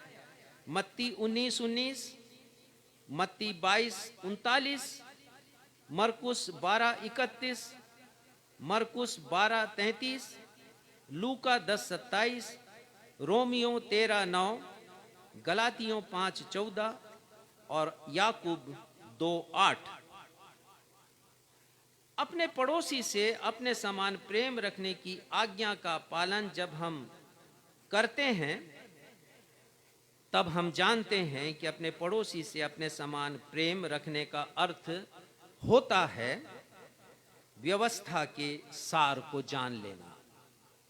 देखिए, बहुत महत्वपूर्ण अवधारणा है, एक व्यापक दृष्टिकोण है अपने पड़ोसी से अपने समान प्रेम रखने के विषय में। और वचन कहता है कि जब हम जानते हैं और हम करते हैं अपने पड़ोसी से प्रेम, तो हम व्यवस्था के सार को, उसके निचोड़ को, उसके सत्व को, उसकी खुशबू को हम जान जाते हैं। मत्ती 22:40 में इसका उल्लेख है। और आगे लिखा है मरकुस 12:33 में कि सारी रीति विधि से श्रेष्ठ बात है जिसे हम जाने कि मुझे और आपको अपने पड़ोसी से अपने समान प्रेम रखना, इस दृष्टांत के अनुसार। और हम जानते हैं जब अपने पड़ोसी से अपने समान प्रेम रखते हैं कि हम व्यवस्था को की सारी बातों को पूरी कर रहे हैं। रोमियो 13:9 के अनुसार और गलातियों 5:4 के अनुसार सारी व्यवस्था इस एक बात में पूरी हो जाती है। संत पौलुस लिखते हैं अपने पड़ोसी से अपने समान प्रेम रखो। और याकूब 2:8 में लिखा है परमेश्वर की राज व्यवस्था को पूरा करते हैं, अर्थात परमेश्वर की बड़ी जो अभिलाषा है उनके शासन में, जो रॉयल लॉ है परमेश्वर का, और वो यही है कि हम प्रेम करें पड़ोसियों से ताकि परमेश्वर की उस व्यवस्था को पूरी कर सके। उपरोक्त संदर्भों से हम भली भांति समझ सकते हैं कि आज का विषय हम सब के लिए कितना अधिक महत्वपूर्ण है। और विषय ये बतलाता है कि प्रत्येक जरूरतमंद जो अपनी जरूरत में है वो हमारा पड़ोसी। इसकी व्याख्या मैं करूंगा कि जरूरतमंद कौन है, ताकि आपका जो भ्रम है वो भी टूट जाए और आप सहायता करना प्रारंभ करें। आज मुझे, आपको और कलीसिया को अपनी धारणा को बदलने की आवश्यकता है। और धारणा ये है, जो मैं देखता हूं कि ये मेरी कलीसिया है, मेरी कलीसिया का मेंबर है, ये मेरे लोग हैं, ये मेरी धारणा है। और हम सोचते हैं केवल अपनी कलीसिया के बारे में, अपने लोगों के बारे में। हम केवल उन्हीं की उन्नति देखना चाहते हैं, चाहे वो कलीसिया ही क्यों ना हो। और कलीसिया के बारे में बड़ा फख्र महसूस किया जाता है जब वो विभिन्न प्रतियोगिताओं में उनके सदस्य जाते हैं और ढेर सारी ट्रॉफी जीत कर लाते हैं, और तालियों की गड़गड़ाहट होती है उस समय। कलीसिया के लोग ही कलीसिया हमारे पड़ोसी नहीं है, हमारे प्रियजन ही हमारे पड़ोसी नहीं है। कलीसिया की जो बुलाहट है वो ये है कि वो जरूरतमंदों की सेवा करे, उनकी सहायता करे। 100 से अधिक तरीके होंगे सहायता करने की, लेकिन बात यह है कि चाहत होनी चाहिए, हमारे हृदय में एक पैशन होना चाहिए कि हमें सहायता करनी है। अमेरिका से मिशनरी आए हमारे क्षेत्र में और उन्होंने हमें अपना पड़ोसी जाना। वो अपने देश में थे, खुशहाल थे, बहुत अच्छी परिस्थिति में थे, लेकिन उन्होंने सोचा कि हमारे पड़ोसी हैं इस देश के लोग जो कि विपन्नता में हैं, गरीबी में हैं, बेरोजगार हैं, जीवन में आगे बढ़ने का अवसर नहीं है उनके पास। हमें अपना पड़ोसी समझकर आ गए। जब उन्होंने इस दृष्टांत को पढ़ा है, उनके विचारों में परिवर्तन हुआ है। और मैं यही कह रहा हूं, यीशु परिवर्तनकारी हैं और वो चाहते हैं कि हमारी सोच में, विचारधारा में, अवधारणा में परिवर्तन हो और हम जान सकें कि हमारा पड़ोसी कौन है जिससे हमें प्रेम करना है। और इसीलिए आज का विषय मैंने आपके सामने रखा है कि जरूरतमंदों की जरूरतों से मुंह फेर कर हम कभी भी स्वर्गीय जीवन की, अनंत जीवन की के वारिस नहीं बन सकते हैं। We can never inherit an eternal life by turning away from the needs of the needy. जरूरतमंदों की जरूरतों के प्रति मुंह फेरने से नहीं, उन पर दया करने से, उनकी जरूरतों को पूरा करने से, उनकी सहायता करने से, उनकी सेवा करने से ही हम अनंत जीवन के वारिस हो सकते हैं। अनंत जीवन का वारिस होने के लिए जरूरतमंदों की जरूरतों से मुंह नहीं मोड़ना है। हमें उन्हें नजरअंदाज नहीं करना है, उन्हें निग्लेक्ट नहीं करना है, उन्हें ओवरलुक नहीं करना है, परंतु दया करनी है हमें। अय्यूब का एक बड़ा अच्छा उदाहरण है। आज पुराने नियम से, अय्यूब की किताब से वो संदर्भ पढ़ा गया और पुराने नियम में अय्यूब ने इस दृष्टांत के बारे में तो नहीं सुना, लेकिन वो अपनी एक गवाही यहां पर दे रहे हैं और वो कह रहे हैं, 12वां पद पढ़िएगा, क्योंकि मैं दोहाई देने अय्यूब वाले 29 उसका 12वां पद। क्योंकि मैं दोहाई देने वाले दीन जन को और असहाय अनाथ को भी छुड़ाता था। और एक लंबी फहरिस्त है, लंबी फहरिस्त है कि उन्होंने क्या क्या किस तरह से अपने पड़ोसियों की सहायता की है। वो कह रहे हैं कि दोहाई देने वाले दीन जन को, असहाय अनाथ को भी मैं छुड़ाता था। और वो कहते हैं कि जो लोग नष्ट होने पर थे उनको वो बचाता था और विधवा की जरूरतों को पूरा करते। और वो लिखते हैं कि आनंद के मारे वो गीत गाती थी। 15 पद में कहते हैं, अंधों के लिए आंखें, लंगड़ों के लिए पांव ठहरता था। 16वें पद में, दरिद्र लोगों का मैं पिता ठहरता था, जो मेरी पहचान का ना था उसके मुकदमे का हाल मैं पूछ पाछ करके जान लेता था। सहायता करने के 100 से अधिक तरीके हैं। यहाँ पर कुछ तरीकों के विषय में बताया गया, हमें सोचने की आवश्यकता है, लेकिन एक पैशन होना चाहिए जरूरतमंदों की सहायता करने का। और इसलिए वो कहते हैं 14वें पद में, मैं धर्म को पहने रहा और वह मुझे ढांके रहा। अर्थात परमेश्वर के प्रति जो मेरा कर्तव्य था उसे मैंने पूरा किया। और आगे लिखते हैं, मेरा न्याय का काम मेरे लिए बागे और सुंदर पगड़ी का काम देता। कितनी अच्छी उपमा वो दे रहे हैं अपने सेवा के कार्यों की। उनके जीवन को सेवा के कार्यों ने खूबसूरत बना दिया। और इसीलिए वो कहते हैं कि जब मैं अपने खाल के नष्ट हो जाने से, अर्थात मृत्यु जब आएगी, तब मैं परमेश्वर को अपनी आंखों से देखूंगा, परमेश्वर को। और उन्होंने देखा परमेश्वर को अपनी आंखों से। मृत्यु के बाद अवश्य उन्होंने देखा, यह उनका विश्वास था। दयालु सामरी का दृष्टांत, अब मैं इसके ऊपर आता हूं और उसके बाद हम कुछ और बातों को देखेंगे। तो दृष्टांत का जो सारांश है उसे मैं आपके सामने रख रहा हूं। प्रभु यीशु मसीह कहते हैं, एक मनुष्य यरूशलेम से यरीहो को जा रहा था। 30वें पद में हम पढ़ते हैं, उस जमाने में यरूशलेम से यरीहो की यात्रा अत्यंत कष्टप्रद थी। और वो इसलिए थी कि यरूशलेम पर्वतों पर बसा हुआ शहर और यरीहो समतल जमीन पर। तो यात्रियों को ऊंचे स्थान से नीचे स्थान पर जाना पड़ता था। तो वो मार्ग, यरीहो का मार्ग, घाटियों से होकर गुजरता था। वो मार्ग ऊबड़ खाबड़ था, पथरीला था और पर्वतों के मध्य से घुमावदार मार्ग से होकर गुजरता था। और ये स्थान डाकुओं के छुपने का मन पसंद स्थान था, क्योंकि वो बड़ी आसानी से किसी को अपना शिकार बना सकते थे, उसके माल असबाब को वो लूट लिया करते थे। और ये डाकू पर्वतों की गुफाओं और दरारों में छिपा करते और सुनसान मार्ग से आने जाने वाले मुसाफिरों को लूट लिया करते थे।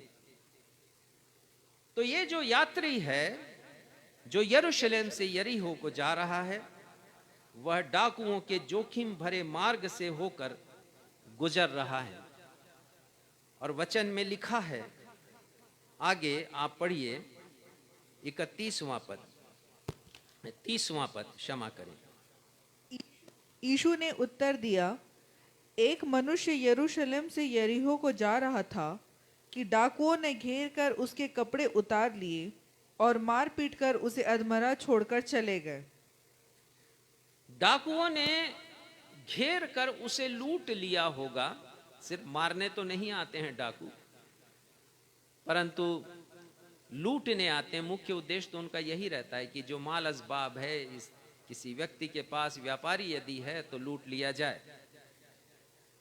और मैं सोचता हूं कि उसके पास एक सवारी भी होगी, उसे भी लूट कर वो ले गए। तो घेर कर उसे लूट लिया, उसके कपड़े उतार लिए, बेरहमी से उसे बेहोश होने तक मारा और फिर अकेला उसे उसी हालत में छोड़ा और वो भाग गए। उसके बाद क्या होता है, पढ़िएगा अगला पद 31। और ऐसा हुआ कि उसी मार्ग से एक याजक जा रहा था, परंतु उसे देख के कतरा कर चला गया। अब एक याजक जा रहा है उस मार्ग से, और वो व्यक्ति जो मुसाफिर है, यात्रा में था, वो घायल पड़ा हुआ है। लेकिन प्रभु यीशु मसीह कहते हैं कि याजक कतरा कर चला जाता है। घायल व्यक्ति को देखकर वो रुकता नहीं है, परंतु मुंह फेर कर चला जाता है, मुंह मोड़ कर वो चला जाता है। और उसके बाद इसी रीति से एक लेवी उस जगह पर आया, वह भी उसे देख के कतरा कर चला गया। और उसका भी वही हाल है। वो याजक का सहयोगी है, असिस्टेंट प्रीस्ट है वो, परंतु उसने भी उसकी देखभाल नहीं की और वो कतरा कर चला गया, मुंह मोड़ कर वो चला गया। आगे पढ़िएगा। परंतु एक सामरी आत्मा आ निकला और उसे देखकर तरस खाया। सामरी व्यक्ति, सामरी प्रभु यीशु मसीह के समय में वो जाति थी जिसे यहूदी लोग घृणा करते थे। और ये जो यात्रा कर रहा था, जो घायल अवस्था में पड़ा हुआ है, उसके विषय में मैंने पढ़ा कि ये कहा जाता है कि वो यहूदी था। तो जो यहूदी व्यक्ति घायल है, उसको देखा है एक सामरी ने, और लिखा है कि वो वहां आ निकला और उसे देखकर वो तरस खाता है। और उसके बाद लिखा है कि वो उसके पास आता है, उसके घावों पर तेल और दाखरस डालकर पट्टियां बांधता है, अपनी सवारी पर चढ़ाता है, सराय में उसे ले जाता है। उस मरणासन व्यक्ति की जो घायल अवस्था में है, शायद अंतिम सांसें गिन रहा है, उसकी अंतिम अभिलाषा है, अंतिम आवश्यकता है कि उसका प्राण बच जाए। धन गया सो गया, उसकी चिंता नहीं, लेकिन जीवन एक बार बच जाए।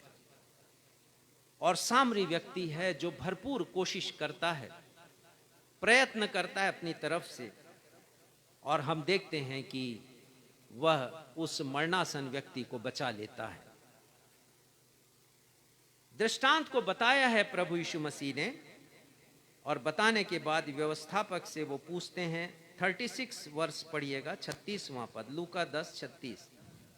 अब तेरी समझ में जो डाकुओं में घिर गया था, इन तीनों में से उसका पड़ोसी कौन ठहरा? प्रभु यीशु मसीह पूछ रहे हैं उससे कि भाई 3 लोग हैं वहां पर, और प्रभु यीशु मसीह कह रहे याजक है और उसका असिस्टेंट है, असिस्टेंट प्रीस्ट है, और वो सामरी, ये तीनों में से कौन है उसका पड़ोसी? तो वो क्या कहते हैं व्यवस्थापक जी, पढ़िएगा 37 पद में। उसने कहा, वही जिसने उस पर दया की। वही जिसने उस पर दया की। और जब वो ऐसा कहता है तो प्रभु यीशु मसीह क्या कहते हैं, आगे पढ़िए। उसने कहा, यीशु ने उससे कहा, जा तू भी ऐसा ही जा कर। तू भी ऐसा ही कर, जा तू भी ऐसा ही कर, तो अनंत जीवन तेरा है, तू अनंत जीवन का वारिस होगा। तो आइए हम आज 4 बातों के द्वारा सीखें कि मैं और आप भी किस प्रकार वैसा कर सकते हैं जैसा उस दयालु सामरी ने किया है। इस बात को आज हम देखेंगे, संक्षेप में हम देखेंगे। पहली बात जो इस दृष्टांत में नजर आती है वो ये है कि हमें जरूरतमंदों से प्यार करना है। पर आपको बताना चाहता हूं कि इस दुनिया में जब आप सहायता करने के लिए जाएंगे तो ऐसे ऐसे लोग आ जाएंगे जो वो किसी भी रीति से जरूरतमंद नहीं है। हर व्यक्ति जरूरतमंद नहीं होता। हम 22 वर्षों से बिलासपुर शहर की झुग्गी बस्तियों में सेवा का काम कर रहे हैं, और जो अनुभव मुझे मिला है और मैंने जाना है कि जरूरतमंद कौन है, उसे आपके सामने रखता हूं ताकि आप भी सहायता कर सकें। जरूरतमंद व्यक्ति वह है जो अपने स्वयं के सामर्थ्य से, जो अपने स्वयं की कोशिश प्रयास से, जो अपने स्वयं के ज्ञान से, जो अपने स्वयं के कौशल से, जो अपने स्वयं की विद्वता से अपनी परेशानी, अपनी विपत्ति, अपनी समस्या से बाहर नहीं निकल सकता। ये वो व्यक्ति है जो अपनी विद्वता से, अपने कौशल से, अपने ज्ञान से, अपनी कोशिश से, अपने प्रयास से, अपनी सामर्थ्य से, अपनी परेशानियों से बाहर नहीं निकल सकता। वही जरूरतमंद है और आपको उसकी सहायता करना है। ठीक ऐसे ही यहां पर जब हम उस घायल व्यक्ति को देख रहे हैं, वो हेल्पलेस है, वो लाचार है, और यदि उसे सहायता नहीं मिली तो कुछ भी अनपेक्षित घट सकता है उसकी जिंदगी में। तो हमें यह जानने की आवश्यकता है कि क्या वो हेल्पलेस है, लाचार है, और यदि आपने उसकी सहायता नहीं की तो उसकी जिंदगी में कुछ भी अनपेक्षित घट सकता है। और यहां पर घायल व्यक्ति है, वो जरूरतमंद है, वो स्वयं अपने प्राण को बचा नहीं सकता, वो हेल्पलेस है, वह जीवन और मृत्यु के मध्य में संघर्ष कर रहा है, वह घायल है, उसके शरीर से काफी रक्त बह गया है। यदि उसे तुरंत चिकित्सा नहीं मिली तो वो मर जाएगा, और इस स्थिति में उसकी अपेक्षा है कि कोई आए और उसकी मदद करे, उसकी सहायता करे। जब वो याजक गुजर रहा है तो उसकी बड़ी उम्मीदें हैं उससे कि जरूर ये व्यक्ति मेरी सहायता करेगा। पर प्रभु यीशु मसीह ने कहा कि जिसका काम था सहायता करना, वही कतरा कर चला गया। और फिर लेवी आया है और उसने देखा कि जब मेरा गुरु चला गया तो मैं क्यों यहां पर अपना वक्त गंवाऊं, वो भी चला गया।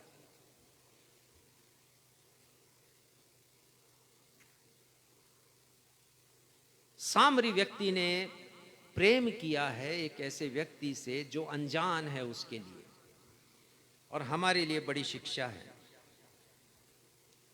हम तो अपने ही लोगों से प्रेम रखते हैं, और ये गीत हमने आज गाया, इसके अंतिम पद को हम संदेश के बाद भी गाएंगे।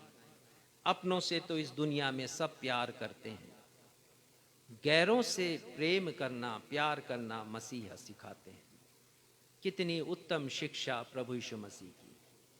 ये दृष्टांत केवल हमारे लिए कहानी नहीं है, हमें ये सीख देता है कि मुझे और आपको जरूरतमंदों से प्रेम करना है, और प्रेम करने का मतलब यही है कि प्रेम प्रकट किया जाता है, शब्दों से नहीं, कार्यों से प्रकट किया जाता है। शब्द से प्रेम करने वाले तो बहुत से लोग हैं, पर हमें कार्य से प्रकट करना है, ठीक ऐसे ही जैसे सामरी ने किया है।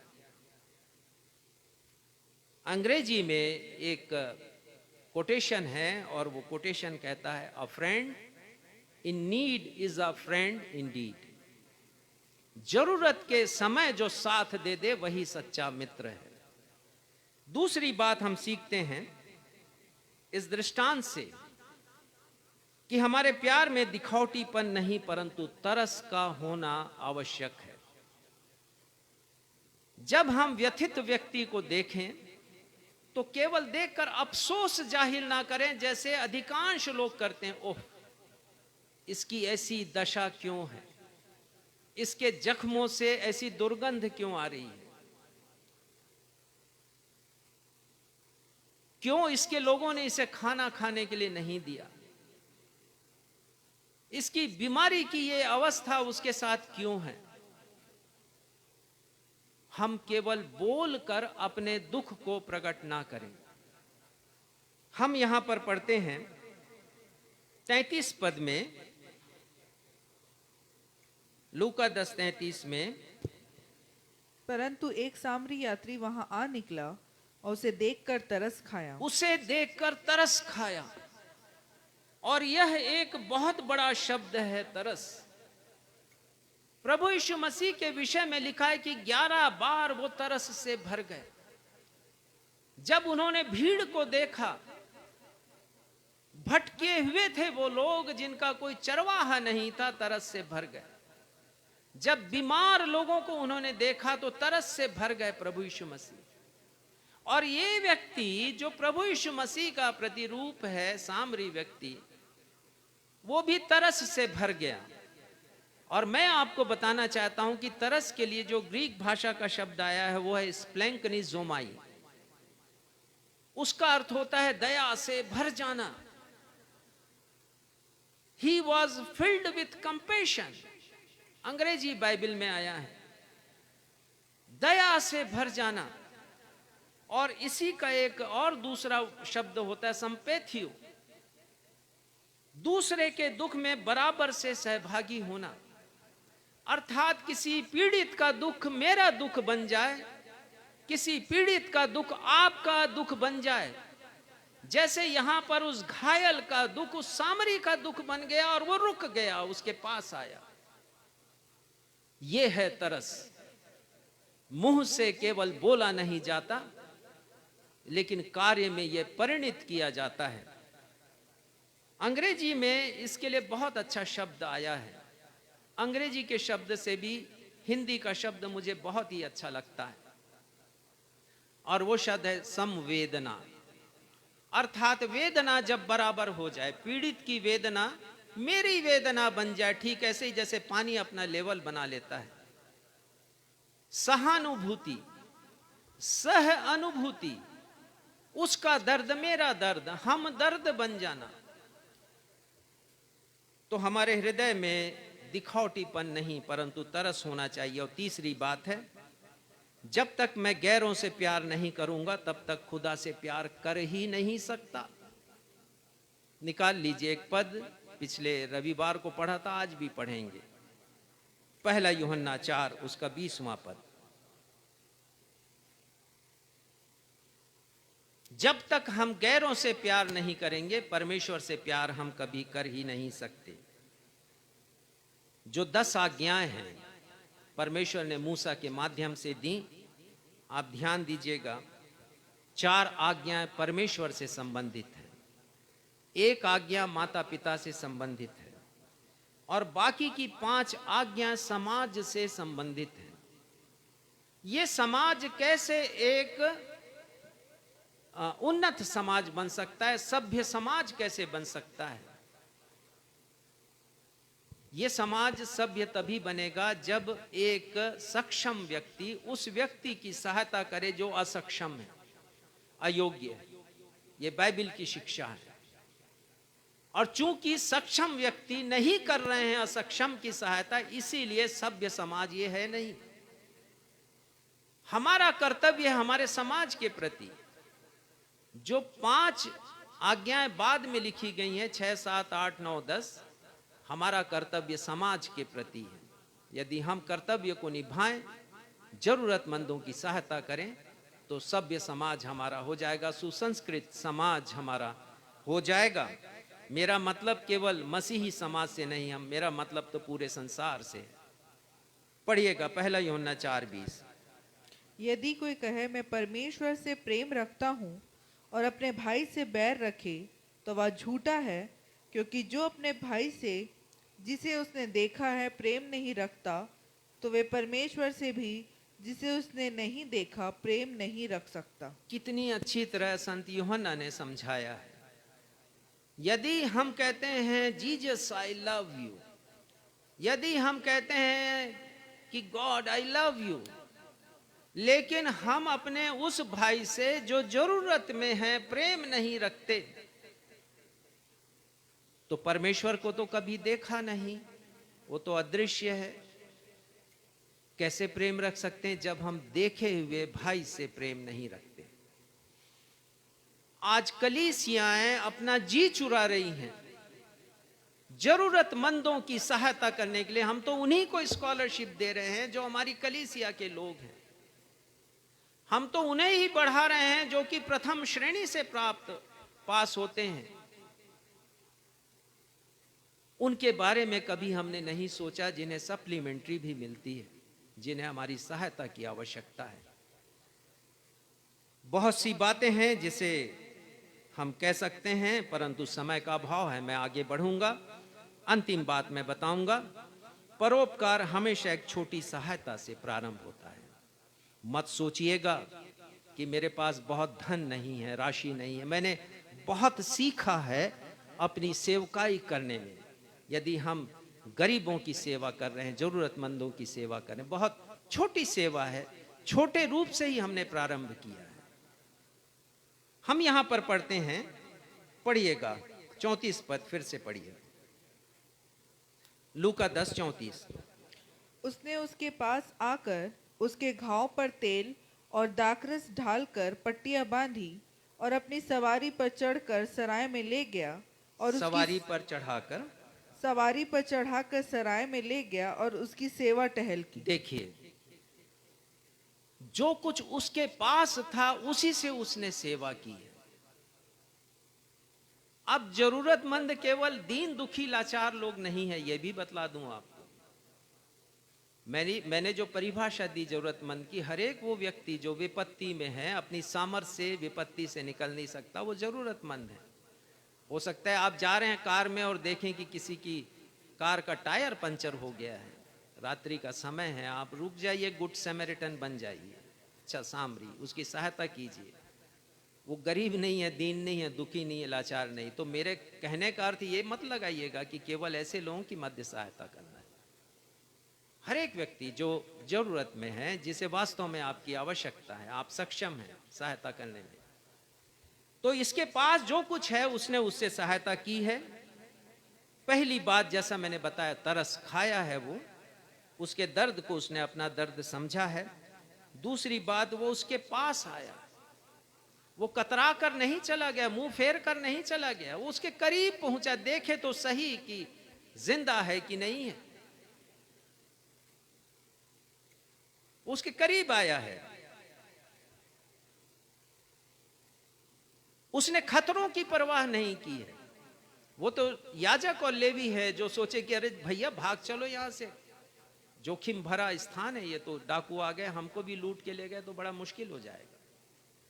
उस समय तो कपड़े भी जो पहनते थे वो भी कीमती होते थे। यीशु ने कहा कपड़े भी उतार लिए हैं, उसके कपड़े भी ले गए हैं उतार कर।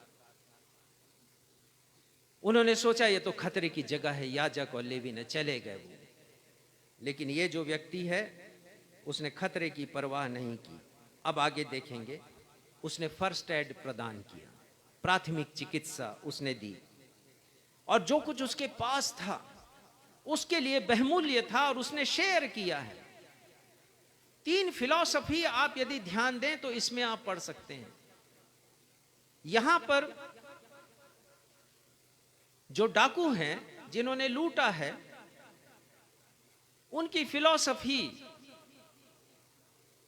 उनका जो ज्ञान कह सकते हैं वो ये है कि जो कुछ उसका है वो मेरा है, जो कुछ तेरा है वो मेरा है। और ये जो याजक और लेवी हैं उनकी फिलॉसफी ये है, मैं एक अच्छा शब्द नहीं पा रहा हूं हिंदी में, लेकिन फिलॉसफी आप जानते हैं।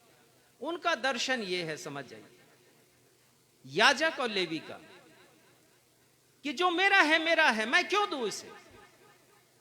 लेकिन जो सामरी है उसकी फिलॉसफी कि जो मेरा है वो तेरा भी है, क्योंकि जो मेरे पास है वो सब परमेश्वर का दिया हुआ, मेरा तो कुछ नहीं है संसार में।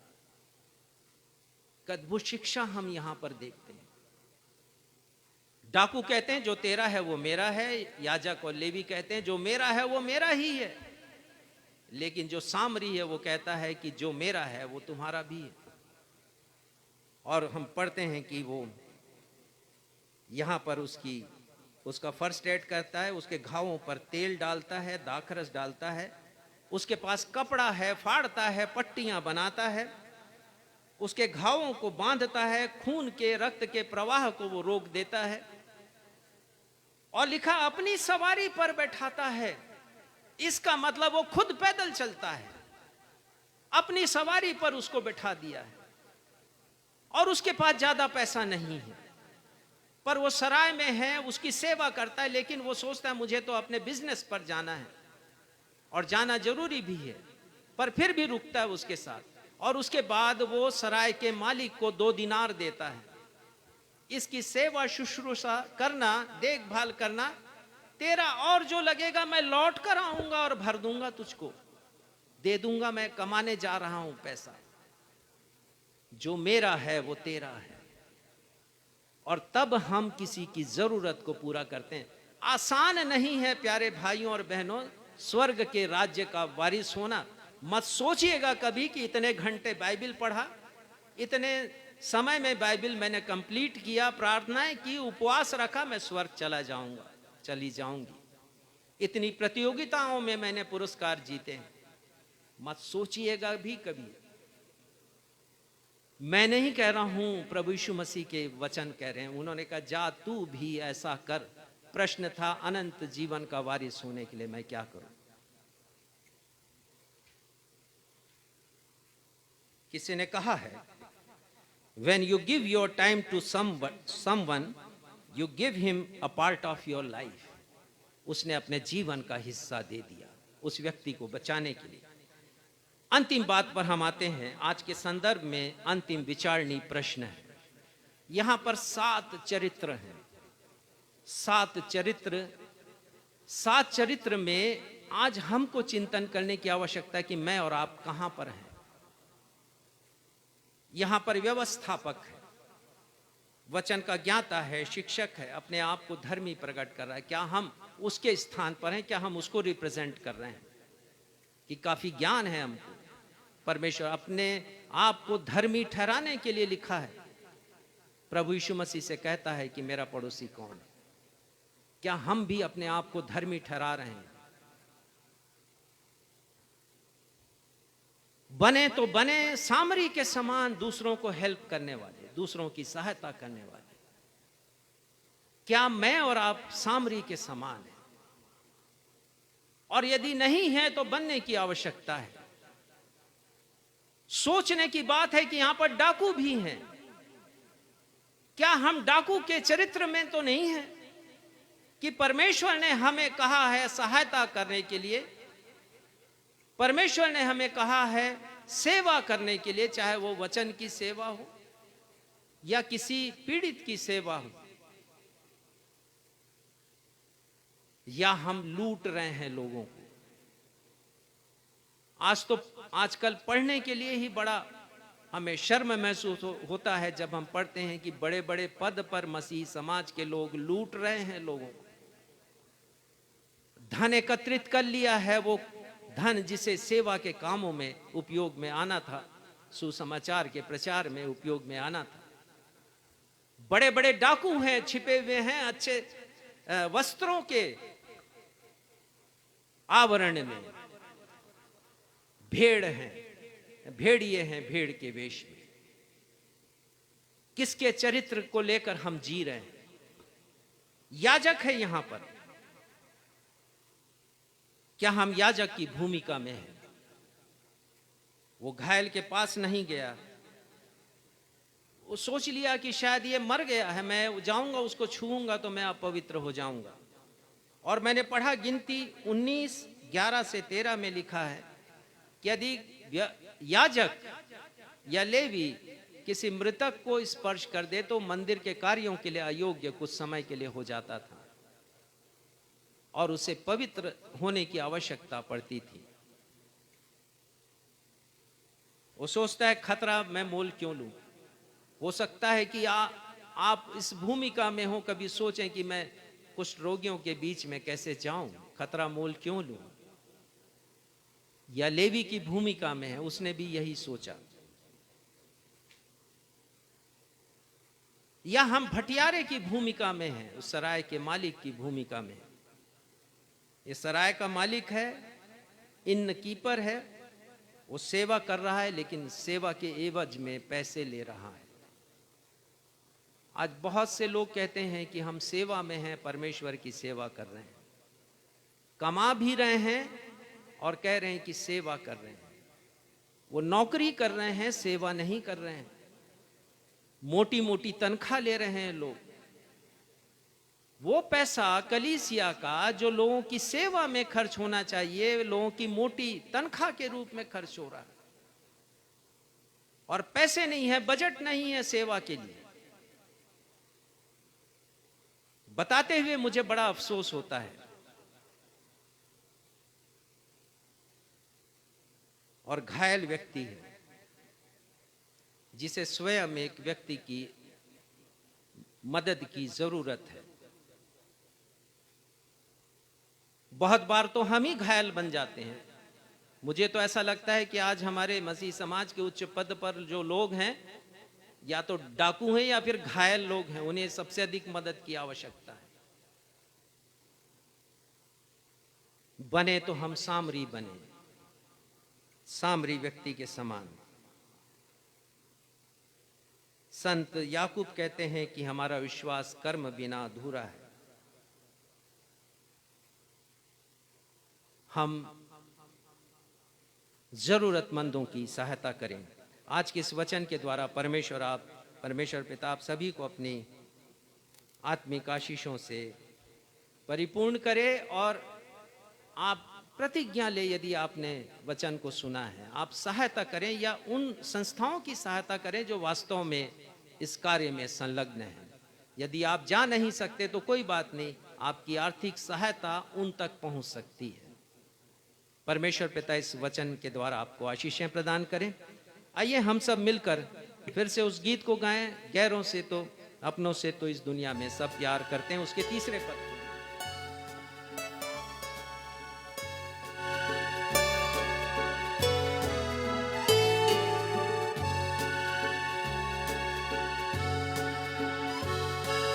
जो दे तुमको काटे उसका दामन फूलों से भर दो।